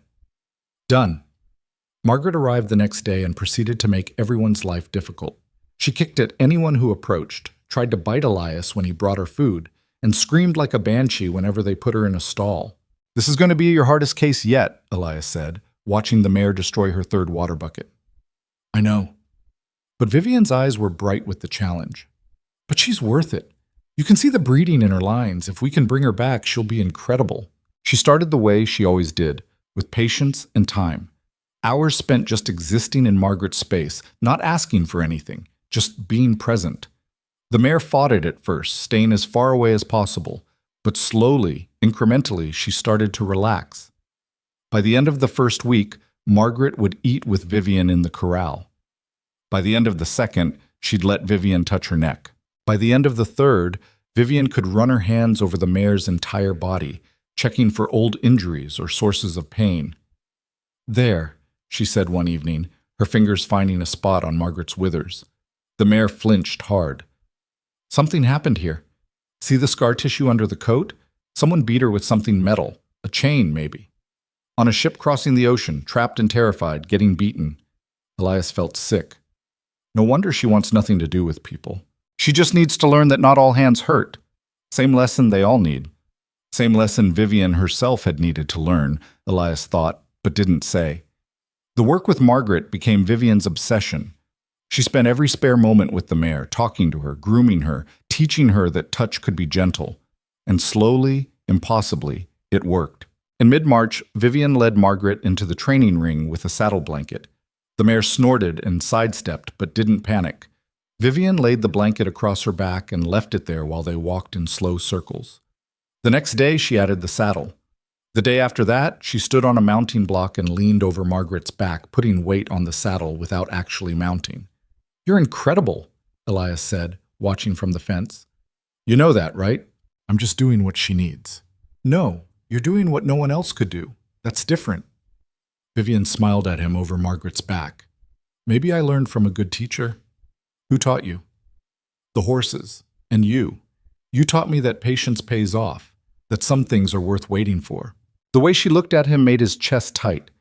They'd been sharing a bed for 2 months now, though still nothing beyond sleeping and occasional kisses. Vivian said she was working up to more, and Elias believed her. She'd come so far already. In early April, 2 weeks before the rancher was due to collect Margaret, Vivian finally mounted her. It was a cool morning with mist still burning off the hills. Elias watched from the fence as Vivian led Margaret into the ring, talking to her in that low, constant murmur that seemed to calm even the most fractious horse. She checked the saddle, adjusted the stirrups, then stood for a long moment with her hand on Margaret's neck. "We're going to try something new today," she told the mare. "And I need you to trust me. Can you do that?" Margaret's ears flicked forward, listening. Vivian took a deep breath, then lifted herself into the saddle in one smooth motion. Margaret went statue still. "Good girl," Vivian breathed. "Such a good, brave girl." She sat there for a full minute, just letting Margaret adjust to the weight. Then she squeezed gently with her legs. Margaret walked. She walked a full circle of the ring, calm as a plow horse, like she'd been doing this her whole life. Vivian's face was radiant with triumph. "Look at you," she called down to the mare. "Look at what you can do when you're not afraid." She rode for 10 more minutes before dismounting. The second her feet hit the ground, Margaret turned and pressed her forehead against Vivian's chest, a gesture of complete trust. Elias had to look away before the emotion overwhelmed him. That night, Vivian came to dinner glowing. "She's ready," she announced. "Margaret's ready. We did it." "You did it." "We did it. You believed in me, even when I wasn't sure I could pull it off." "I always believe in you." She came around the table and kissed him, hard and sudden and joyful. When she pulled back, she was smiling. "I have something to tell you," she said. "What?"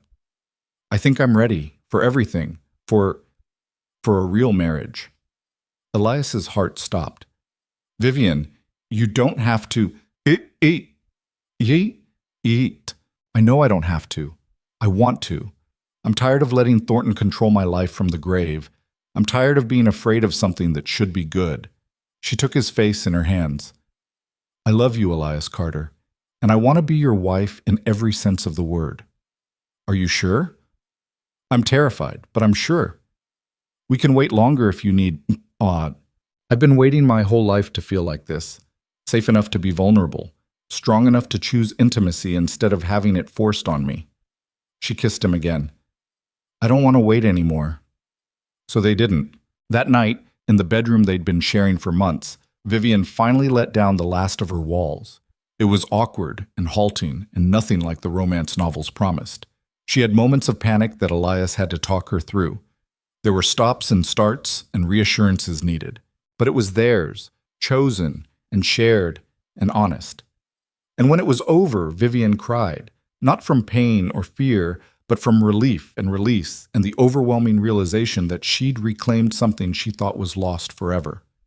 "I did it," she whispered against Elias's chest. "I actually did it." "You did." He held her close, stroking her hair. "I'm so proud of you." "It wasn't perfect. It was perfect for us. That's all that matters." She fell asleep in his arms, really and truly his wife now in every way.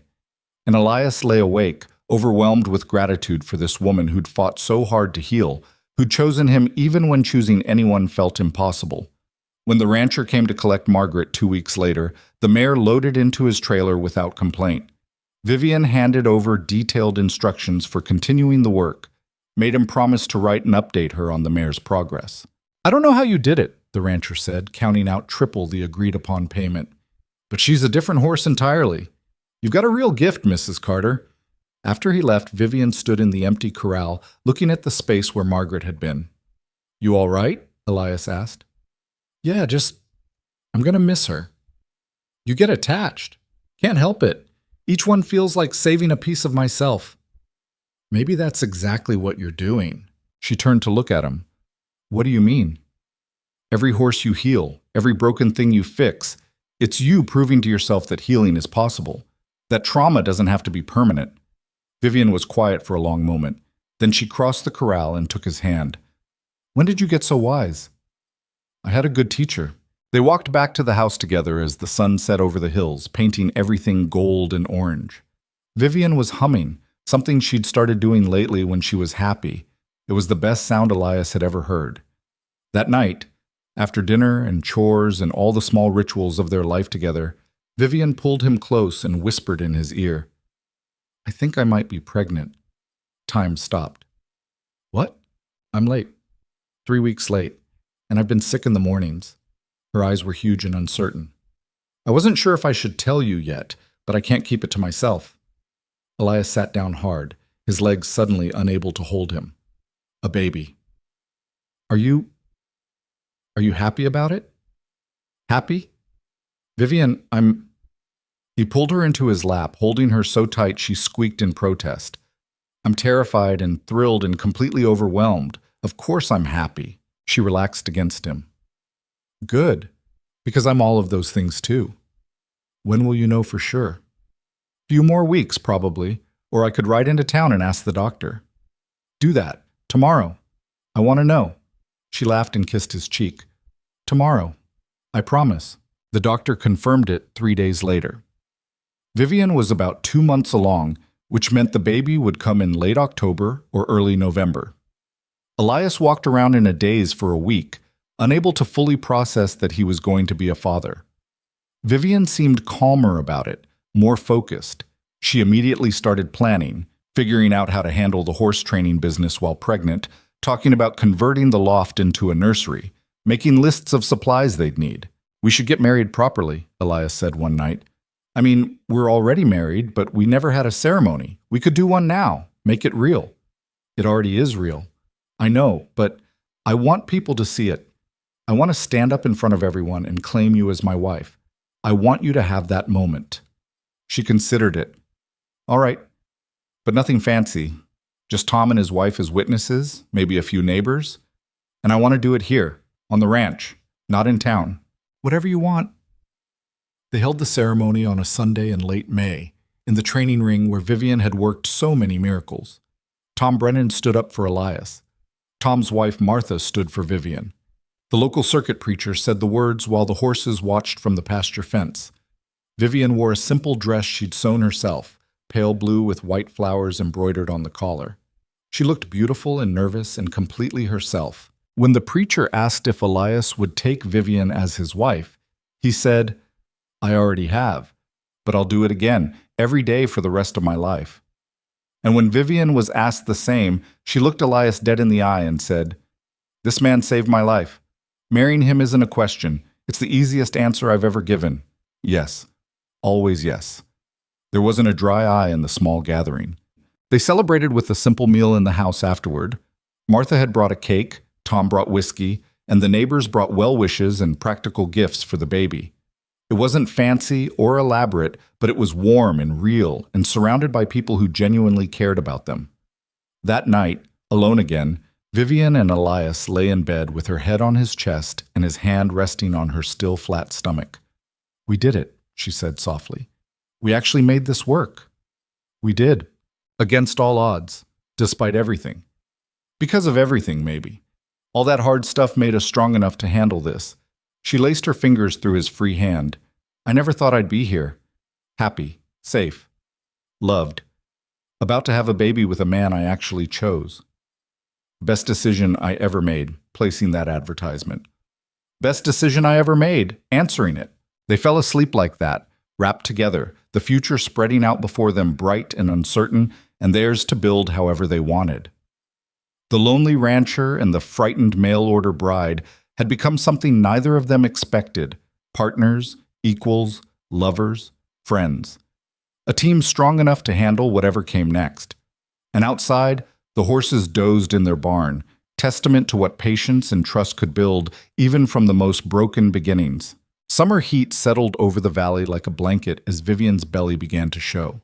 She worked through the first trimester nausea with the same stubborn determination she brought to everything else, spending mornings bent over the slop bucket and afternoons in the training ring like nothing had happened. "You need to rest," Elias told her after finding her mucking out stalls in the midday heat for the third day running. "I'm pregnant, not dying." "You're supposed to take it easy." "Says who? Women have been working through pregnancy since the beginning of time. I'm not going to sit around getting soft just because there's a baby coming." She was right, but that didn't stop Elias from worrying. He found himself watching her constantly, ready to jump in if she lifted anything too heavy or stayed on her feet too long. It drove her crazy. "I can carry a water bucket," she snapped at him one afternoon when he tried to take it from her. "Stop treating me like I'm made of glass. I'm just trying to help." "You're hovering. There's a difference." They had their first real fight that night, voices raised in a way they never had before. Elias saying she was being reckless with her health and the babies. Vivian saying he was being controlling, and she wouldn't go back to being told what she could and couldn't do. "That's not fair," Elias said, his voice going quiet and hurt. "You know I'm nothing like him." Vivian stopped mid-sentence, the anger draining from her face. "You're right. I'm sorry. I shouldn't have said that." "I'm just scared, Vivian. What if something happens to you?" "Nothing's going to happen to me. Women have babies every day." "Women die having babies every day too. My sister did." The words hung between them. Vivian's expression softened completely.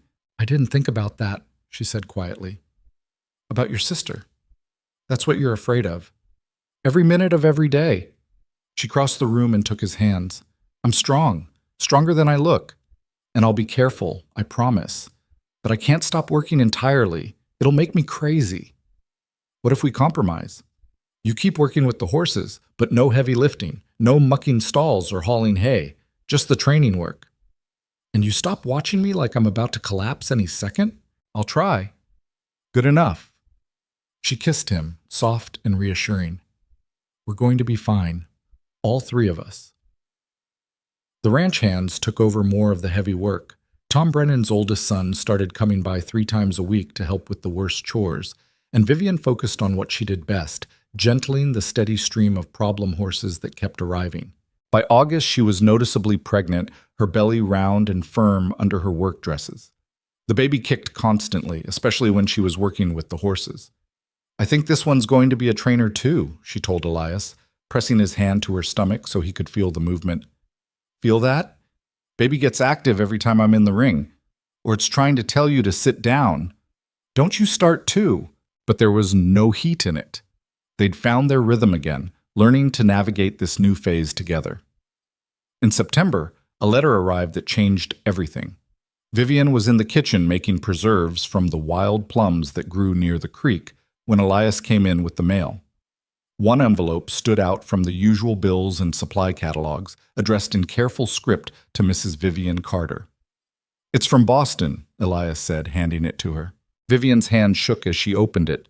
She read in silence, her face going pale, then flushed, then pale again. "What is it?" Elias asked when she just stood there staring at the page. "It's from my brother, Thomas. He found me." "How?" "He hired a detective, spent the last 2 years searching. He thought I was dead until 6 months ago when someone mentioned seeing a woman matching my description in California." She looked up, tears streaming down her face. "He wants to come visit. He wants to meet you. He says he's sorry he couldn't protect me from Thornton. That wasn't his fault. He was just a kid." "I know, but he's carried it all this time." She read the letter again, her lips moving silently. "He's 20 now, a man grown, and I've missed all of it. Write him back. Tell him to come. What if he hates what I've become? What if he's disappointed? Then he's an idiot. But I don't think he will be. You're incredible, Vivian. Anyone can see that. She wrote back that same day, her hand cramping from how fast she scrawled the words. Yes, come visit. Yes, I want to see you. Yes, I'm all right now. Better than all right. Thomas arrived 6 weeks later on a crisp October morning, just as the aspens were turning gold on the hillsides. He stepped off the stage in Prescott Valley looking so much like their father that Vivian gasped. But when he smiled, it was all his own. Warm and genuine and breaking with emotion. Vivi, he said, using the childhood nickname she'd forgotten. Look at you. She was 8 months pregnant now, huge and awkward and self-conscious about it. But Thomas didn't seem to care. He swept her into a careful hug, mindful of her belly, and held on like he'd never let go. I thought you were dead, he said into her hair. When you disappeared, when no one could find you, I thought Thornton had killed you. He tried, just not the way you'd think. Thomas pulled back, his expression darkening. Did he hurt you? I need to know. Yes, but I'm past it now, mostly. I should have stopped the wedding. I should have done more than just punch him. You were 10 years old. What could you have done? Something, anything. He looked at Elias, who'd been hanging back to give them space. You must be the husband. Elias Carter. He held out his hand. Your sisters told me a lot about you. Thomas shook it firmly. All good, I hope. The best.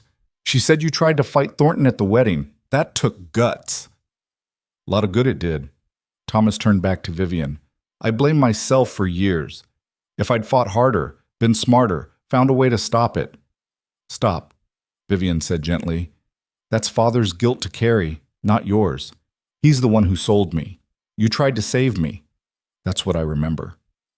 Is he still alive, Father? I don't know. I haven't asked. Don't particularly care. Thomas nodded slowly. He drank himself to death 2 years ago. Liver gave out. I thought you should know. Vivian waited to feel something. Relief, maybe, or grief, or anger. But there was nothing. Just a distant acknowledgement that a chapter was closed. Good riddance, she said finally. They took Thomas back to the ranch and showed him around. He was impressed by the operation they'd built, fascinated by the horses, delighted by the story of how Vivian had transformed the failing cattle ranch into a thriving training business. You always were good with animals, he said, watching her work a nervous gelding in the ring. Remember that stray dog you brought home? The one everyone said was vicious? Bruno, he wasn't vicious, just scared. You had him eating out of your hand in a week. Father wanted to shoot him, but you wouldn't let anyone near him except you. What happened to him? Thomas's face fell. Thornton had him killed, week after the wedding, said he didn't want some mongrel around his new wife. Vivian went very still. I didn't know that. There's a lot you don't know, a lot I need to tell you. He glanced at Elias. Could I talk to my sister alone for a bit? Of course. Elias headed back to the barn, leaving them in the training ring. Thomas waited until he was out of earshot. Thornton's dead too. I know, heart attack. I was there. That's not how he died. Vivian's head snapped around. What? The official cause was heart failure, but the doctor I bribed said there were irregularities, signs of poisoning. They covered it up because Thornton had powerful friends, but someone killed him, Vivi, and I need to know if it was you. The question hung in the autumn air between them. Vivian's heart was pounding so hard she thought it might burst. Why would you think that? Because I would have. If I'd been in your position. If I'd had the chance. Thomas's voice was steady, no judgment in it. And because you disappeared the same day he died. That's not a coincidence. Vivian looked at her hands. They were shaking. I didn't kill him, she said quietly, but I thought about it. Every single day for 2 years I thought about it, planned it, figured out which of his medicines I could tamper with, which foods I could poison. I had 100 different scenarios. But you didn't do it. No, I was too afraid, too broken. By the time I finally got brave enough to try, he was already dead. She met her brother's eyes. I don't know who killed him, but whoever it was did the world a favor. Thomas was quiet for a long moment. Then he said, I did. Vivian's breath stopped. I came home from boarding school for Christmas. I was 18, finally big enough to do something. I put foxglove in his whiskey over the course of 3 days. Just a little bit each time, enough to mimic heart failure. He was dead before New Year's. Thomas, I'm not sorry. I'd do it again. He deserved worse than a quiet death in his sleep. His voice was fierce. But I need you to know that I tried to find you afterward. I searched for months. When I couldn't, I assumed you'd run and I was glad. I hoped you'd gotten somewhere safe. Vivian didn't know what to say. Her little brother had killed for her, had carried that weight alone for years. Does anyone else know? She asked. No, and they never will. I'm careful. Always have been. He touched her shoulder. I just needed you to know, needed you to understand that you were avenged, even if you didn't know it. I don't know how to feel about this. You don't have to feel anything. It's done. He's gone. We're both free. Thomas managed a small smile. And you're about to have a baby, and you've built this incredible life. That's what matters now. Vivian pulled him into another hug, this one fiercer. Thank you for trying to save me, for actually saving me, even if I didn't know it. You're my sister. It's what family does. They walked back to the house together, and Vivian felt something shift inside her, the last piece of her past clicking into place. Thornton was dead, killed by her brother's hand. Her father was dead, drunk and alone. And she was here, alive and loved and free. Thomas stayed for 2 weeks. He helped with the ranch work, charmed the horses, told stories about their childhood that made Vivian laugh until her sides hurt. And he and Elias became friends, the kind of easy camaraderie that happens between good men who respect each other. You take care of her, Thomas said the night before he left, standing on the porch with Elias while Vivian slept inside. With my life. She's stronger than she seems, but she's also more fragile than she'll admit. You need to know both sides. I do. Thomas nodded, satisfied. Good. Then you'll do right by her. He pulled out a folded paper. I'm leaving you my address in San Francisco. I'm working for a shipping company now, doing well. If you ever need anything, money or help or just someone to talk to, you write me. We're family now. I will. Thank you. And when that baby comes, you send me word immediately. I want to know the second I'm an uncle. Elias grinned. Deal. Thomas left the next morning on the early stage, hugging Vivian so hard she complained about her ribs. She cried watching him go, but they were good tears this time. Healing tears. The baby came 3 weeks later on a cold November night. Vivian's water broke while she was feeding the chickens. She made it back to the house and calmly told Elias to fetch Martha Brennan, then proceeded to labor for the next 18 hours. It was brutal. Martha had assisted at dozens of births and said she'd rarely seen one so difficult. The baby was positioned wrong, wouldn't turn, and Vivian was small-hipped to begin with. By dawn, she was screaming with every contraction, far past the point of trying to be brave. Elias stayed with her the whole time, letting her break his hand with her grip, wiping her face with cool cloths, murmuring encouragement even as his own terror mounted. I can't do this, Vivian gasped during a brief lull. Elias, I can't. It's too much. Yes, you can. You're the strongest person I know. I'm going to die. Like your sister. I'm going to die and leave you alone with this baby. You're not going to die. I won't let you. That's not how it works. She cut off with another scream as the contraction hit. Martha checked her again, her face grim. Baby's in distress. We need to get it out now or we'll lose them both. What do we do? Elias demanded. You hold her down. This is going to hurt like hell. What followed was the worst hour of Elias's life. Martha had to manually turn the baby, her hands inside Vivian while she screamed and thrashed. Elias held her shoulders, talking to her constantly, begging her to hold on, promising her everything would be all right, even though he had no idea if that was true. Finally, mercifully, the baby shifted. Martha nodded. There, now push, Vivian. Push hard. Vivian pushed and pushed and pushed until Elias thought she'd tear herself apart with the effort. And then, impossibly, a baby's cry filled the room. It's a girl, Martha announced, holding up a tiny, squalling, perfect little human. You have a daughter. Vivian collapsed back against the pillows, sobbing with relief and exhaustion. Elias couldn't move, couldn't think, could only stare at this impossibly small person who was somehow his. Martha cleaned the baby and wrapped her in a blanket, then placed her on Vivian's chest. The infant immediately stopped crying, her tiny fist curling against her mother's skin. "Hello," Vivian whispered, her voice wrecked. "Hello, little one. We've been waiting for you." Elias sat on the edge of the bed, one hand on Vivian's shoulder, the other gently touching his daughter's head. She had dark hair, lots of it, and when she opened her eyes they were blue-gray like Vivian's. "She's perfect," he managed. "She is." Vivian looked up at him, tears streaming down her face. "We did it. You did it. I just held on." "We did it together." She kissed the baby's head. "What should we name her?" They'd discussed names for months but never settled on one. Now looking at his daughter, Elias knew exactly what to call her. "Grace," he said, "because she's a gift we didn't deserve." Vivian smiled. "Grace Carter, I love it." Martha finished cleaning up and left them alone with their daughter. Elias climbed into bed beside Vivian, careful of her bruised and battered body, and they lay there together with Grace between them as the sun came up over the hills. "I was so scared," Vivian admitted quietly. "I thought I was going to die and leave you alone." "You didn't, though. You fought through it." "Barely. If Martha hadn't been here." "But she was, and you're both fine. That's what matters." Grace made a small sound, her mouth working like she was already looking for food. Vivian shifted her, wincing, and tried to figure out how to nurse. It took several awkward attempts before the baby latched on, and then Vivian laughed despite her exhaustion. "Look at her. She knows exactly what she wants." "Takes after her mother." They dozed off like that, all three of them, and when Elias woke a few hours later, he sent word to Thomas in San Francisco. "Daughter born, Grace.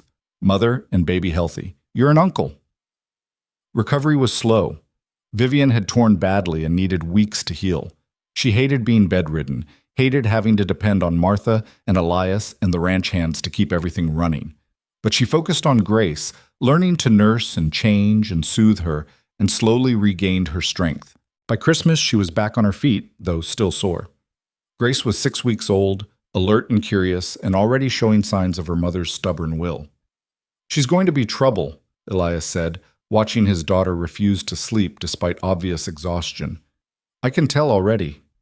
"Good. Trouble keeps you sharp." They celebrated their first Christmas as a family. Quietly, just the three of them. Elias had carved a small wooden horse for Grace, even though she was too young to appreciate it. Vivian gave him a new hat she'd ordered from the catalog. They exchanged gifts and ate a simple meal and put Grace to bed in the cradle Elias had built. "This is everything I never thought I'd have," Vivian said that night, lying in bed with Elias. "A home, a family, safety. You've earned it. So have you. You took a chance on a terrified stranger and built a life with her." "Best gamble I ever took." Grace woke them 3 times that night demanding food, and they stumbled through the next day exhausted and cranky. But there was joy in it too, the kind that comes from being exactly where you're supposed to be. The years rolled forward. Grace grew into a fierce, bright-eyed toddler who followed Vivian everywhere and showed an early fascination with the horses. By the time she was 3, she could identify every horse on the ranch by name and temperament. When Grace was 4, Vivian discovered she was pregnant again. This time was easier, both the pregnancy and the birth. Their son arrived on a warm April morning after only 6 hours of labor, healthy and loud and hungry. They named him Thomas, after Vivian's brother. Thomas Brennan came to visit when young Tom was 2 months old, bringing extravagant gifts and stories from San Francisco. He'd married a school teacher named Eleanor, and they were expecting their first child. "We're both building families," he said, holding his nephew awkwardly until Eleanor showed him the right way. "Strange how things work out." "Strange and wonderful," Vivian agreed.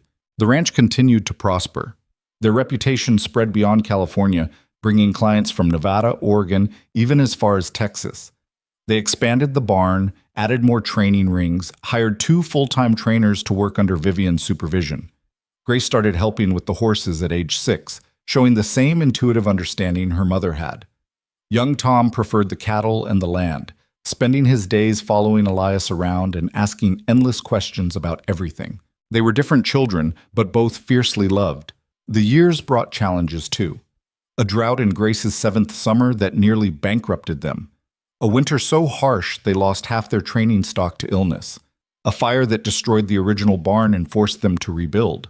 But they weathered it all together, Elias and Vivian, partners in everything. The frightened mail-order bride had become a confident businesswoman, respected throughout the territory. The lonely rancher had become a devoted husband and father, content in ways he'd never imagined possible. On their 10th anniversary, Elias took Vivian back to the spot where they'd first kissed, that corral where she'd spun in a circle with the horses following her. "Do you remember?" he asked. "Every second of it. I was terrified and hopeful and had no idea what I was doing. And now," she smiled, "now I know exactly what I'm doing, and I'm still terrified sometimes, but the hopeful part got a lot stronger. I love you, Vivian Carter, more every day. I love you too, even when you hover." "I don't hover." "You absolutely hover." They laughed, and he kissed her there in the same spot where he'd first told her he loved her, where she'd first started to believe she could build a life worth living.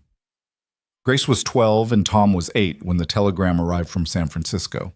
Thomas had died in a shipping accident, crushed by falling cargo on the docks. He'd left behind Eleanor and 3 young children. Vivian took it hard, locking herself in the barn for hours, emerging red-eyed and quiet. Elias gave her space to grieve, knowing she needed to process it in her own way. That night she came to him with a proposition. "I want to bring them here, Eleanor and the children. They have nothing in San Francisco, but here they'd have family, land, a future." "It's a big ask, Vivian. 3 more children, plus Eleanor, so—" "I know, but Thomas saved me, twice. Once from Thornton, and once by reminding me that family could be good. I owe him this." Elias looked at his wife, saw the fierce determination in her eyes, and knew there was only one answer. "All right, we'll make it work." They added on to the house, building a whole new wing for Eleanor and her children. She arrived in late summer, hollow-eyed with grief but grateful beyond words for the refuge. Her children, 2 boys and a girl, were shell-shocked and quiet at first. But Grace and young Tom took them under their wings, showing them the ranch, teaching them about horses, including them in everything. Slowly, painfully, Eleanor began to heal. She took over managing the business side of the ranch, freeing up Vivian to focus more on training. She was smart and organized and brought a level of professionalism they'd been lacking. Within a year, she'd expanded their client base and improved their profit margins by 30%. "Your brother chose well," Elias told Vivian one evening, watching Eleanor teach all 5 children their letters at the kitchen table. "He did. She's good for us. Good for the kids. Think she'll marry again?" "Maybe, when she's ready. There's no rush." The ranch became a true family operation. Grace, at 14, was already training horses on her own under Vivian's supervision. Tom, at 10, had taken over managing the cattle herd with Elias. Eleanor's children found their own niches. The oldest boy showed promise as a farrier. The daughter had a gift for healing sick animals. The youngest was still figuring himself out. They were loud and chaotic and constantly underfoot, but the house felt alive in a way it never had before. On Vivian's 40th birthday, Elias organized a celebration that brought together everyone whose lives had been touched by the ranch. Clients whose horses she'd saved, neighbors they'd helped through hard times, the ranch hands who'd become like family. Tom Brennan, now in his 60s, raised a toast. 20 years ago, Elias Carter brought home a scared girl from Boston and told me she was his wife. I'll be honest, I didn't think it would last a month, but I've never been happier to be wrong. Vivian, you've built something extraordinary here, not just a business, but a legacy. Here's to you." Everyone drank and cheered. Vivian stood up, Grace on one side and young Tom on the other, and looked out at the gathering. "When I came here, I thought I was running away from my life. Turns out I was running toward it. Everything good I have, everything I've built, started the day Elias took a chance on me. So this toast isn't just for me. It's for all of us. For second chances and new beginnings, and the courage it takes to keep trying even when you're scared. Thank you all for being part of our story." The party lasted until dawn, music and laughter spilling out across the valley. And when everyone had finally gone home and the house was quiet again, Elias and Vivian sat on the porch, watching the sun come up over the hills they'd worked for 20 years. "We did all right, didn't we?" Elias said. "Better than all right. We did something most people only dream about. We built something that'll outlast us." Think the kids will keep it going? Grace will. She's got the gift. And Tom's got the head for business. Between them, they'll manage. Vivian leaned against his shoulder. We gave them something neither of us had growing up. A home, safety, the knowledge that they're loved no matter what. That's the real legacy, not the ranch or the business, the family. The family, Vivian agreed. They sat there until the sun cleared the hills, two people who'd found each other against all odds and built something worth keeping. And in the barn, the horses that had witnessed it all dozed in their stalls, living proof that broken things could heal if given patience and time and love enough to last. The years that followed Vivian's 40th birthday brought a rhythm that felt earned rather than lucky. Grace turned 16 and started taking on clients of her own, her reputation growing even beyond her mother's. Young Tom, at 12, had the steady temperament of someone twice his age, managing the ranch books with Eleanor and making decisions that kept them profitable even in lean years. But time, as it always does, began to show its hand. Elias turned 52 and found that his back didn't straighten as easily after a day's work.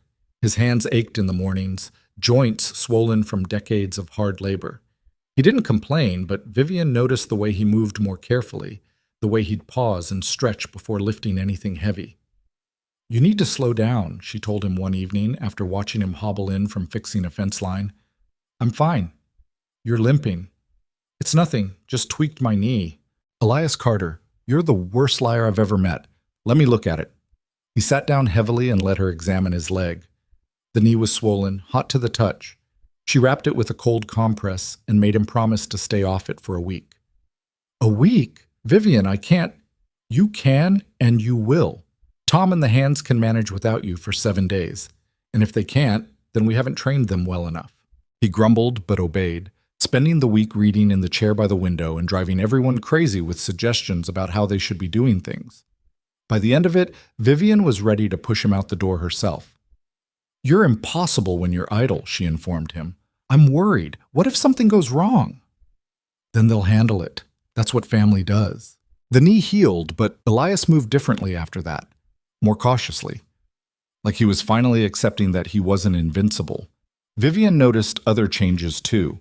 Her own hair, which had started graying in her 30s, was now more silver than brown. Lines had deepened around her eyes and mouth. Her hands, scarred from years of rope burns and horse bites, ached on cold mornings. They were getting old. There was no way around it. Grace married at 19, a young rancher from 2 counties over who'd come to learn Vivian's methods and stayed for her daughter. The wedding was held in the training ring where so many transformations had taken place, and Vivian cried through the entire ceremony. "I'm not losing her," Elias whispered, squeezing her hand. "I know. But she's not ours anymore, not the same way. She'll always be ours." Grace and her husband, Daniel, built a house on the far end of the property and started their own breeding program, focusing on Arabian horses with good temperaments. Within 2 years, they had their first child, a daughter they named Vivian. Holding her granddaughter for the first time, Vivian felt something shift in her chest. This tiny person carried her name, her blood, her legacy. The frightened girl who'd stepped off that stagecoach so many years ago had become someone's grandmother. "Look at her," she murmured to Elias, who was peering over her shoulder at the baby. "Look what we made." "You made. I just helped. We made. Together. All of this." Little Vivian, Vivi, they called her, was followed by 2 brothers in quick succession. Young Tom married Eleanor's daughter, Margaret, when he turned 21, and they had 4 children over the next 8 years. The ranch that had once been home to 2 lonely people was now overrun with grandchildren, noise, chaos, and more love than seemed possible to contain in one place. Elias was 60 when the first serious scare happened. He'd gone out to check on a mare who was foaling and collapsed in the barn. Tom found him an hour later, conscious but gray-faced and struggling to breathe. They got him to the house and sent for the doctor, who arrived 3 hours later looking grim. "His heart's weak," the doctor said after examining him. "Could give out any time. He needs to stop working, stop exerting himself, complete rest for at least 6 months, maybe longer." "That's not happening," Elias said from the bed. "It has to happen, unless you want to die and leave your wife a widow." That shut him up. Vivian sat beside him and took his hand. "You're going to listen to the doctor. I'm not losing you because you're too stubborn to sit still. The ranch will be fine. Tom and Grace have it under control.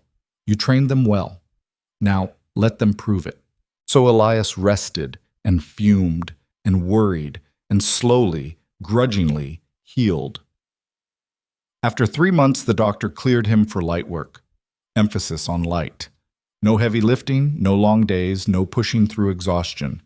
"You're officially retired," Vivian told him. "Think of it as a promotion to supervisor." "I don't want to be supervisor. I want to work."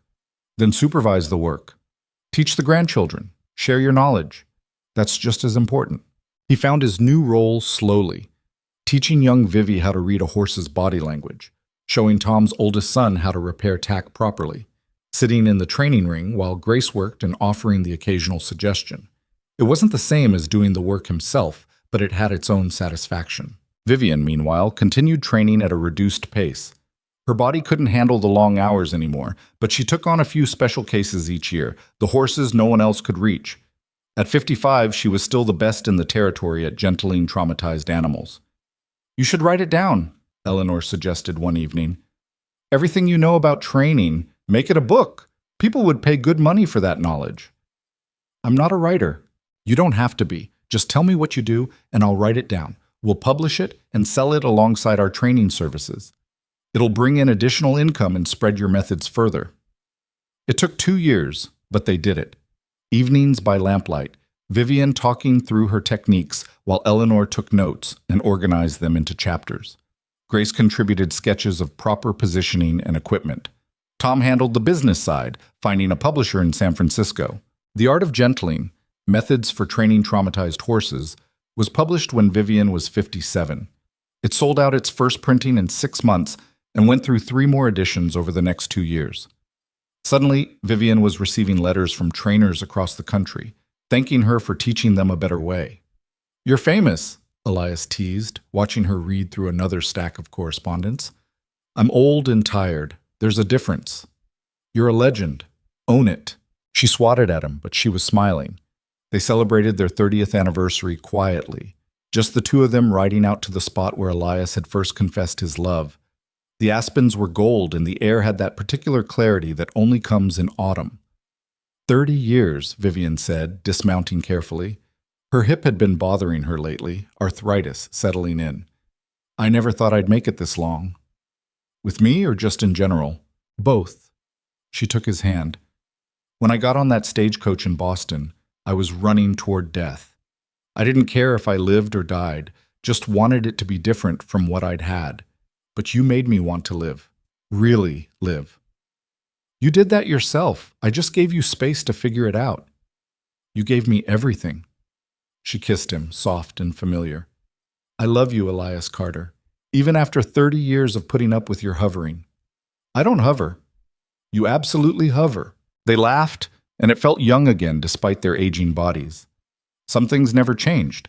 The next decade passed in a strange mixture of contentment and gradual decline. Elias's heart condition worsened, requiring more medication and rest. Vivian's hip deteriorated until she could barely walk some days. They both stubbornly refused to be invalids, continuing to work in whatever capacity they could manage. Grace took over the training business completely by the time Vivian turned 65. Tom managed the ranch operations with his usual competence. The grandchildren, now ranging from teenagers to young adults, had begun having children of their own. "We're great-grandparents," Elias said wonderingly, holding Tom's first great-grandson. "How did that happen?" "Time," Vivian said simply. "Just time, moving the way it does." She was 68 when she started feeling tired all the time. Not the normal tiredness of age, but something deeper, a weariness that sleep couldn't touch. She ignored it for months, not wanting to worry anyone. But when she collapsed while feeding the chickens, there was no hiding it anymore. The doctor came, examined her, and pulled Elias aside. "It's her lungs. I suspect consumption, though it could be something else. Either way, she doesn't have long. Months, maybe." "I'm sorry." Elias felt the words hit him like a physical blow. "You're sure?" "I've seen it too many times to be wrong. Keep her comfortable. Let her make peace with it. That's all you can do." He told her that night, sitting on the edge of their bed while she leaned against the headboard, too exhausted to sit up fully. The doctor says it's consumption. I figured it was something like that. Her voice was calm. How long? He didn't give an exact timeline. Elias. How long? Months. Maybe. She nodded slowly like she'd expected it. All right then. We'll make them count. Vivian, don't.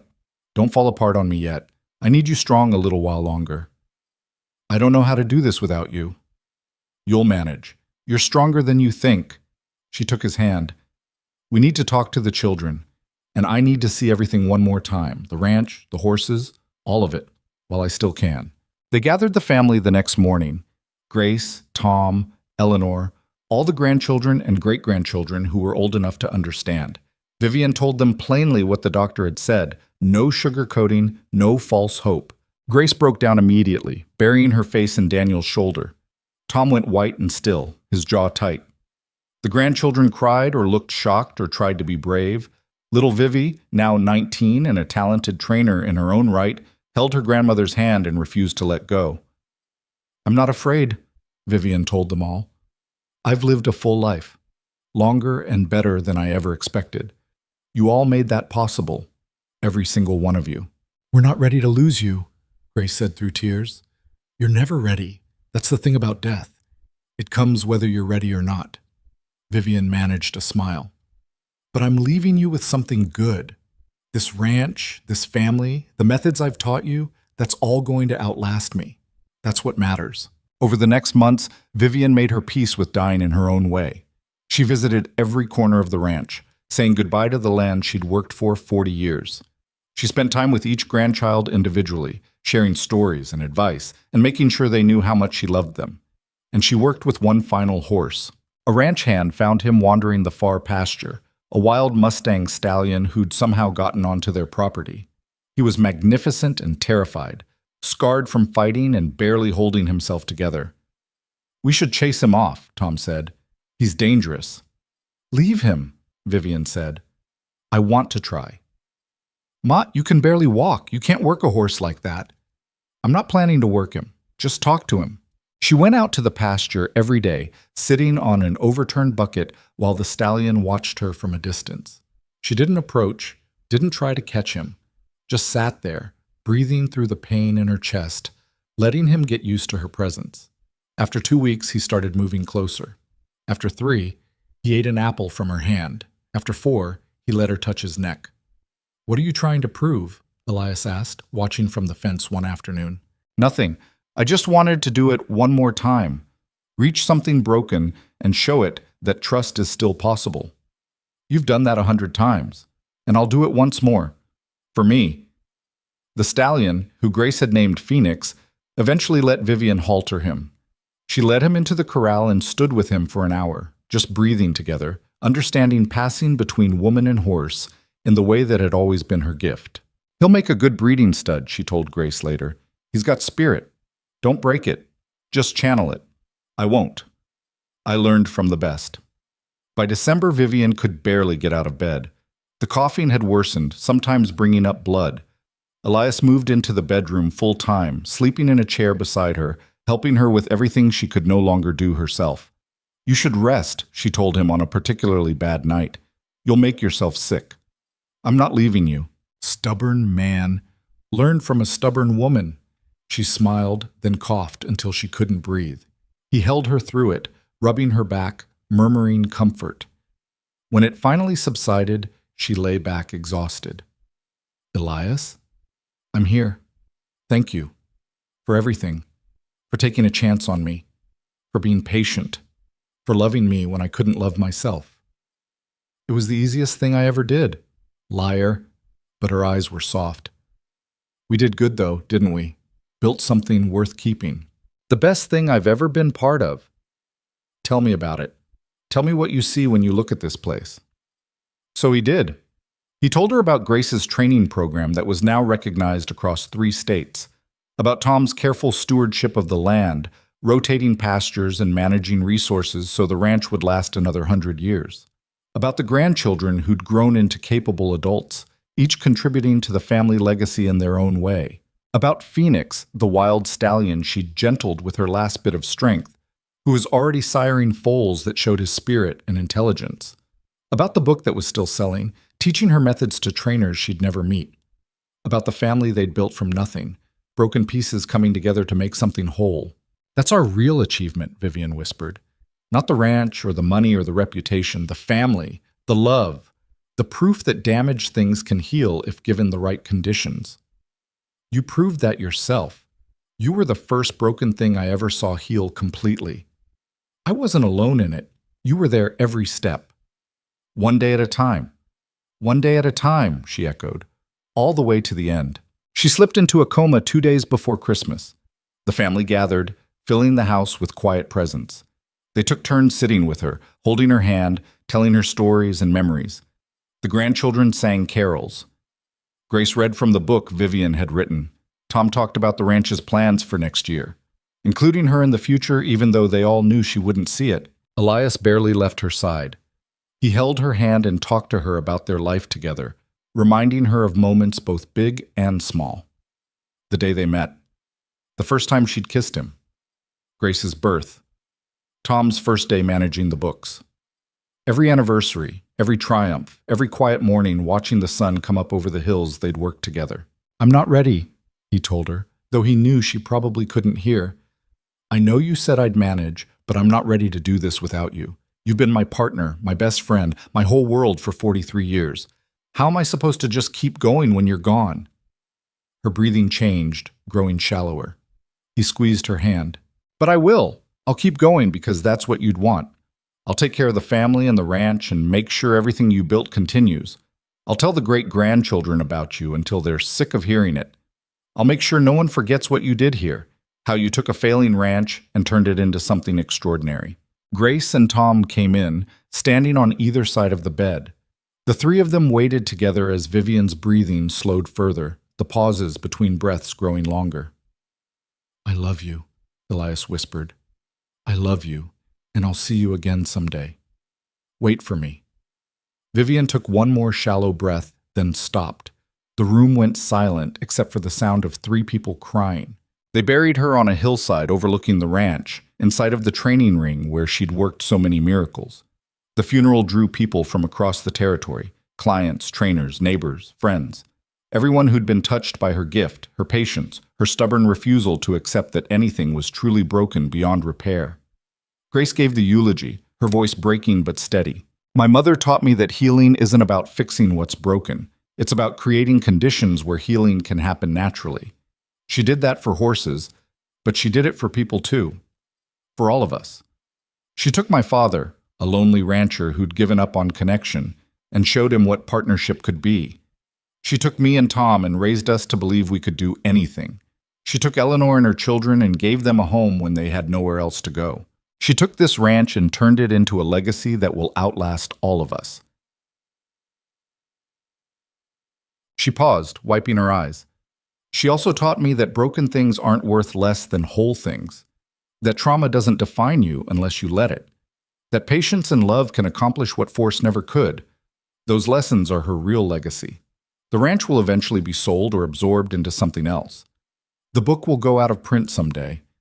But the things she taught us, the way she loved us, that's forever. After the funeral, Elias stood at the grave until everyone else had left. The sun was setting, painting the sky orange and pink and gold. Well, he said to the fresh-turned earth, here we are. You gotta go first, after all. The wind picked up, rustling through the grass. I meant what I said. I'm gonna keep going. For you, for the kids, for this place we built.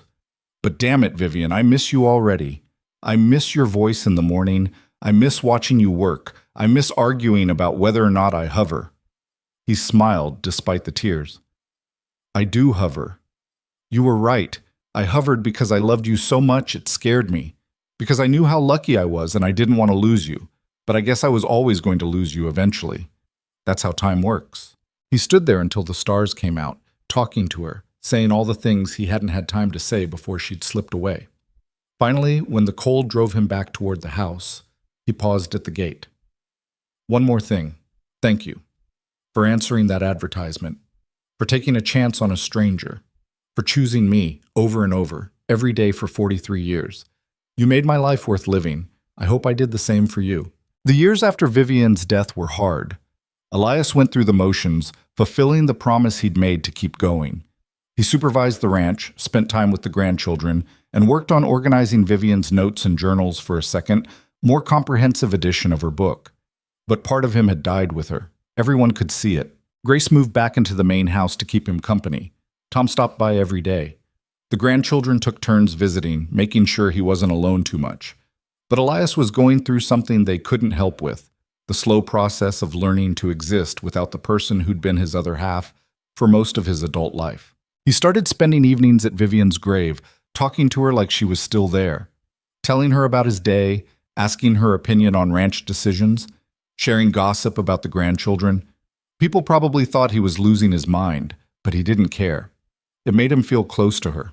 On what would have been their 45th anniversary, he rode out to the spot where they'd first kissed. Phoenix, the last horse Vivian had gentled, had been trained by Grace and was now Elias's mount. The stallion was patient with his aging rider, seeming to understand that this trip was important. Elias sat on the overturned bucket Vivian had used when working Phoenix, looking out at the valley they'd built their life in. 45 years, he said to the wind. Feels like both forever and not nearly enough time. Phoenix grazed nearby, unconcerned. Grace is doing incredible work. You'd be proud. She's got 3 of the top trainers in California studying under her now. And Tom just negotiated a deal to supply horses to the cavalry. We're more successful than ever. He paused, his chest tight. But none of it means anything without you here to share it with. I wake up every morning and reach for you before I remember you're gone. I hear something interesting and think, I need to tell Vivian about this before I remember I can't. It's like living with a constant ache that never quite goes away. He'd lost weight over the past year, his clothes hanging loose. His heart condition had worsened, and the doctor had warned him multiple times to take it easy. But Elias didn't see much point in being careful anymore. I'm tired, he admitted to the empty air. Not physically, though that too, but tired of doing this alone, tired of half a life. I did what I promised. I kept going, made sure everything we built continued. The family's strong. The ranch is thriving. They don't need me anymore. Not really. Phoenix raised his head, ears pricked forward like he was listening. So I'm ready, whenever you are, to join you, to stop being half of something and be whole again. He stood slowly, his knees protesting. But I'll wait until the time's right. I won't force it, just like we did everything else, one day at a time until the end comes naturally. He rode back as the sun set, painting everything gold. That night he had dinner with Grace and her family, played with the great-grandchildren, and went to bed content. He didn't wake up. Grace found him in the morning, lying peacefully in the bed he'd shared with Vivian for so many years. The doctor said his heart had simply stopped, worn out after too many years of work and worry, and finally, grief. They buried him beside Vivian on the hillside, the 2 graves side by side looking out over the ranch they'd built together. The funeral was even larger than hers had been, people traveling from across the West to pay respects to a man who'd treated everyone fairly, loved deeply, and left the world better than he'd found it. Tom gave the eulogy this time. My father taught me that real strength isn't about never being afraid. It's about being terrified and doing the right thing anyway. He was scared when he sent for a mail-order bride. Scared when Ma was so damaged she couldn't stand to be touched. Scared when Grace was born and when I was born. And probably every day after that something would happen to us. But he never let that fear stop him from loving us with everything he had. He looked out at the assembled crowd. Together, my parents built something that's going to last for generations. Not just this ranch, though it's thriving. Not just the training methods Ma developed, though they've changed how people work with horses across the country. They built a family based on the idea that broken things deserve patience and love and time to heal. That trauma doesn't have to define you. That taking a chance on someone, even when it's scary, can lead to something extraordinary. After the funeral, Grace stood between her parents' graves with little Vivi beside her. They got their happy ending, Vivi said quietly. They did. And they earned every bit of it. Grace put her arm around her granddaughter. That's the thing about love stories. The good ones aren't about everything being perfect. They're about 2 imperfect people choosing each other over and over, working through the hard parts, building something that lasts. Do you think they're together now, wherever they are? Grace smiled. I think Pa waited at that grave for a year and a half, just so he could tell Ma in person how proud he was of her legacy. And I think she forgave him for hovering, because that's what you do when you love someone. They stood there a while longer, then walked back down the hill toward the ranch house. Behind them, the sun set over the valley, painting the same hill's gold that had witnessed two broken people find each other and build something whole. The ranch continued for another 3 generations before finally being sold to a conservation group that turned it into a historic site. But the real legacy lived on in the descendants scattered across the West, in the training methods still taught at equine schools, in the book that was eventually reprinted as a classic text. Most of all, it lived on in the story people told about the mail-order bride from Boston who arrived terrified and broken, and the lonely rancher who gave her space to heal, about how patience and partnership could turn a failing ranch into a thriving legacy, about how love, real love, wasn't about grand gestures but about showing up every day and choosing each other even when it was hard, about how broken things, given the right conditions, could not only heal but become stronger than they'd ever been before. It was a story worth telling, worth remembering, worth passing down to anyone who'd ever felt too damaged to try again. Because if Vivian Hale could step off that stagecoach with bruises hidden under her sleeves and terror in her eyes, and still build a life worth living, then maybe anyone could. That was the real lesson, the one that outlasted everything else. Hope is always possible, even in the darkest moments. Healing takes time, but it's worth the wait. And love, patient and persistent and honest, can accomplish what force never could. The sun set on that hillside every evening after Elias and Vivian were laid to rest, painting everything gold. And if you listen carefully on quiet nights, you might hear the sound of horses moving through the grass, breathing peacefully, free from fear at last.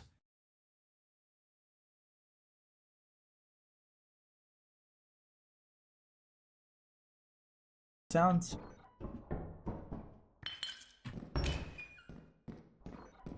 Oh, loot room. Wonder if it has loot in the room. A key.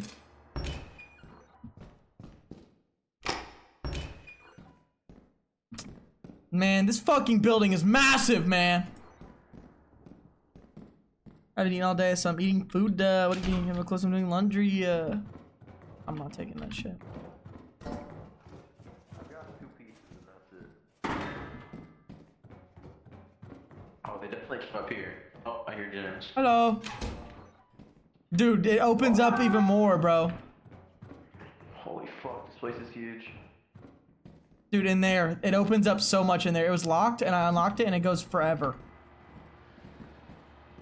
All there is this shitty V-type engine. Yeah, I found a flask. What the fuck? Oh, Xerxes here. Apparatuses. Oh, you do? Yes, it's right next to the... Oh, shit. Does anyone have a key? Nar. I opened the wrong fucking door, man. This one's locked, too. What, you guys plan on playing? I'm not sure. What do you guys? Good night, Rev. Oh, unless we find a key, we're fucked. I guess we'll go back. I haven't found anything. I found 1 flask. Where the loot, man? I don't know. I wonder where Chandler is. I wonder if he died. Huh? Safe to assume You what? think Chandler has perished? Oh, probably.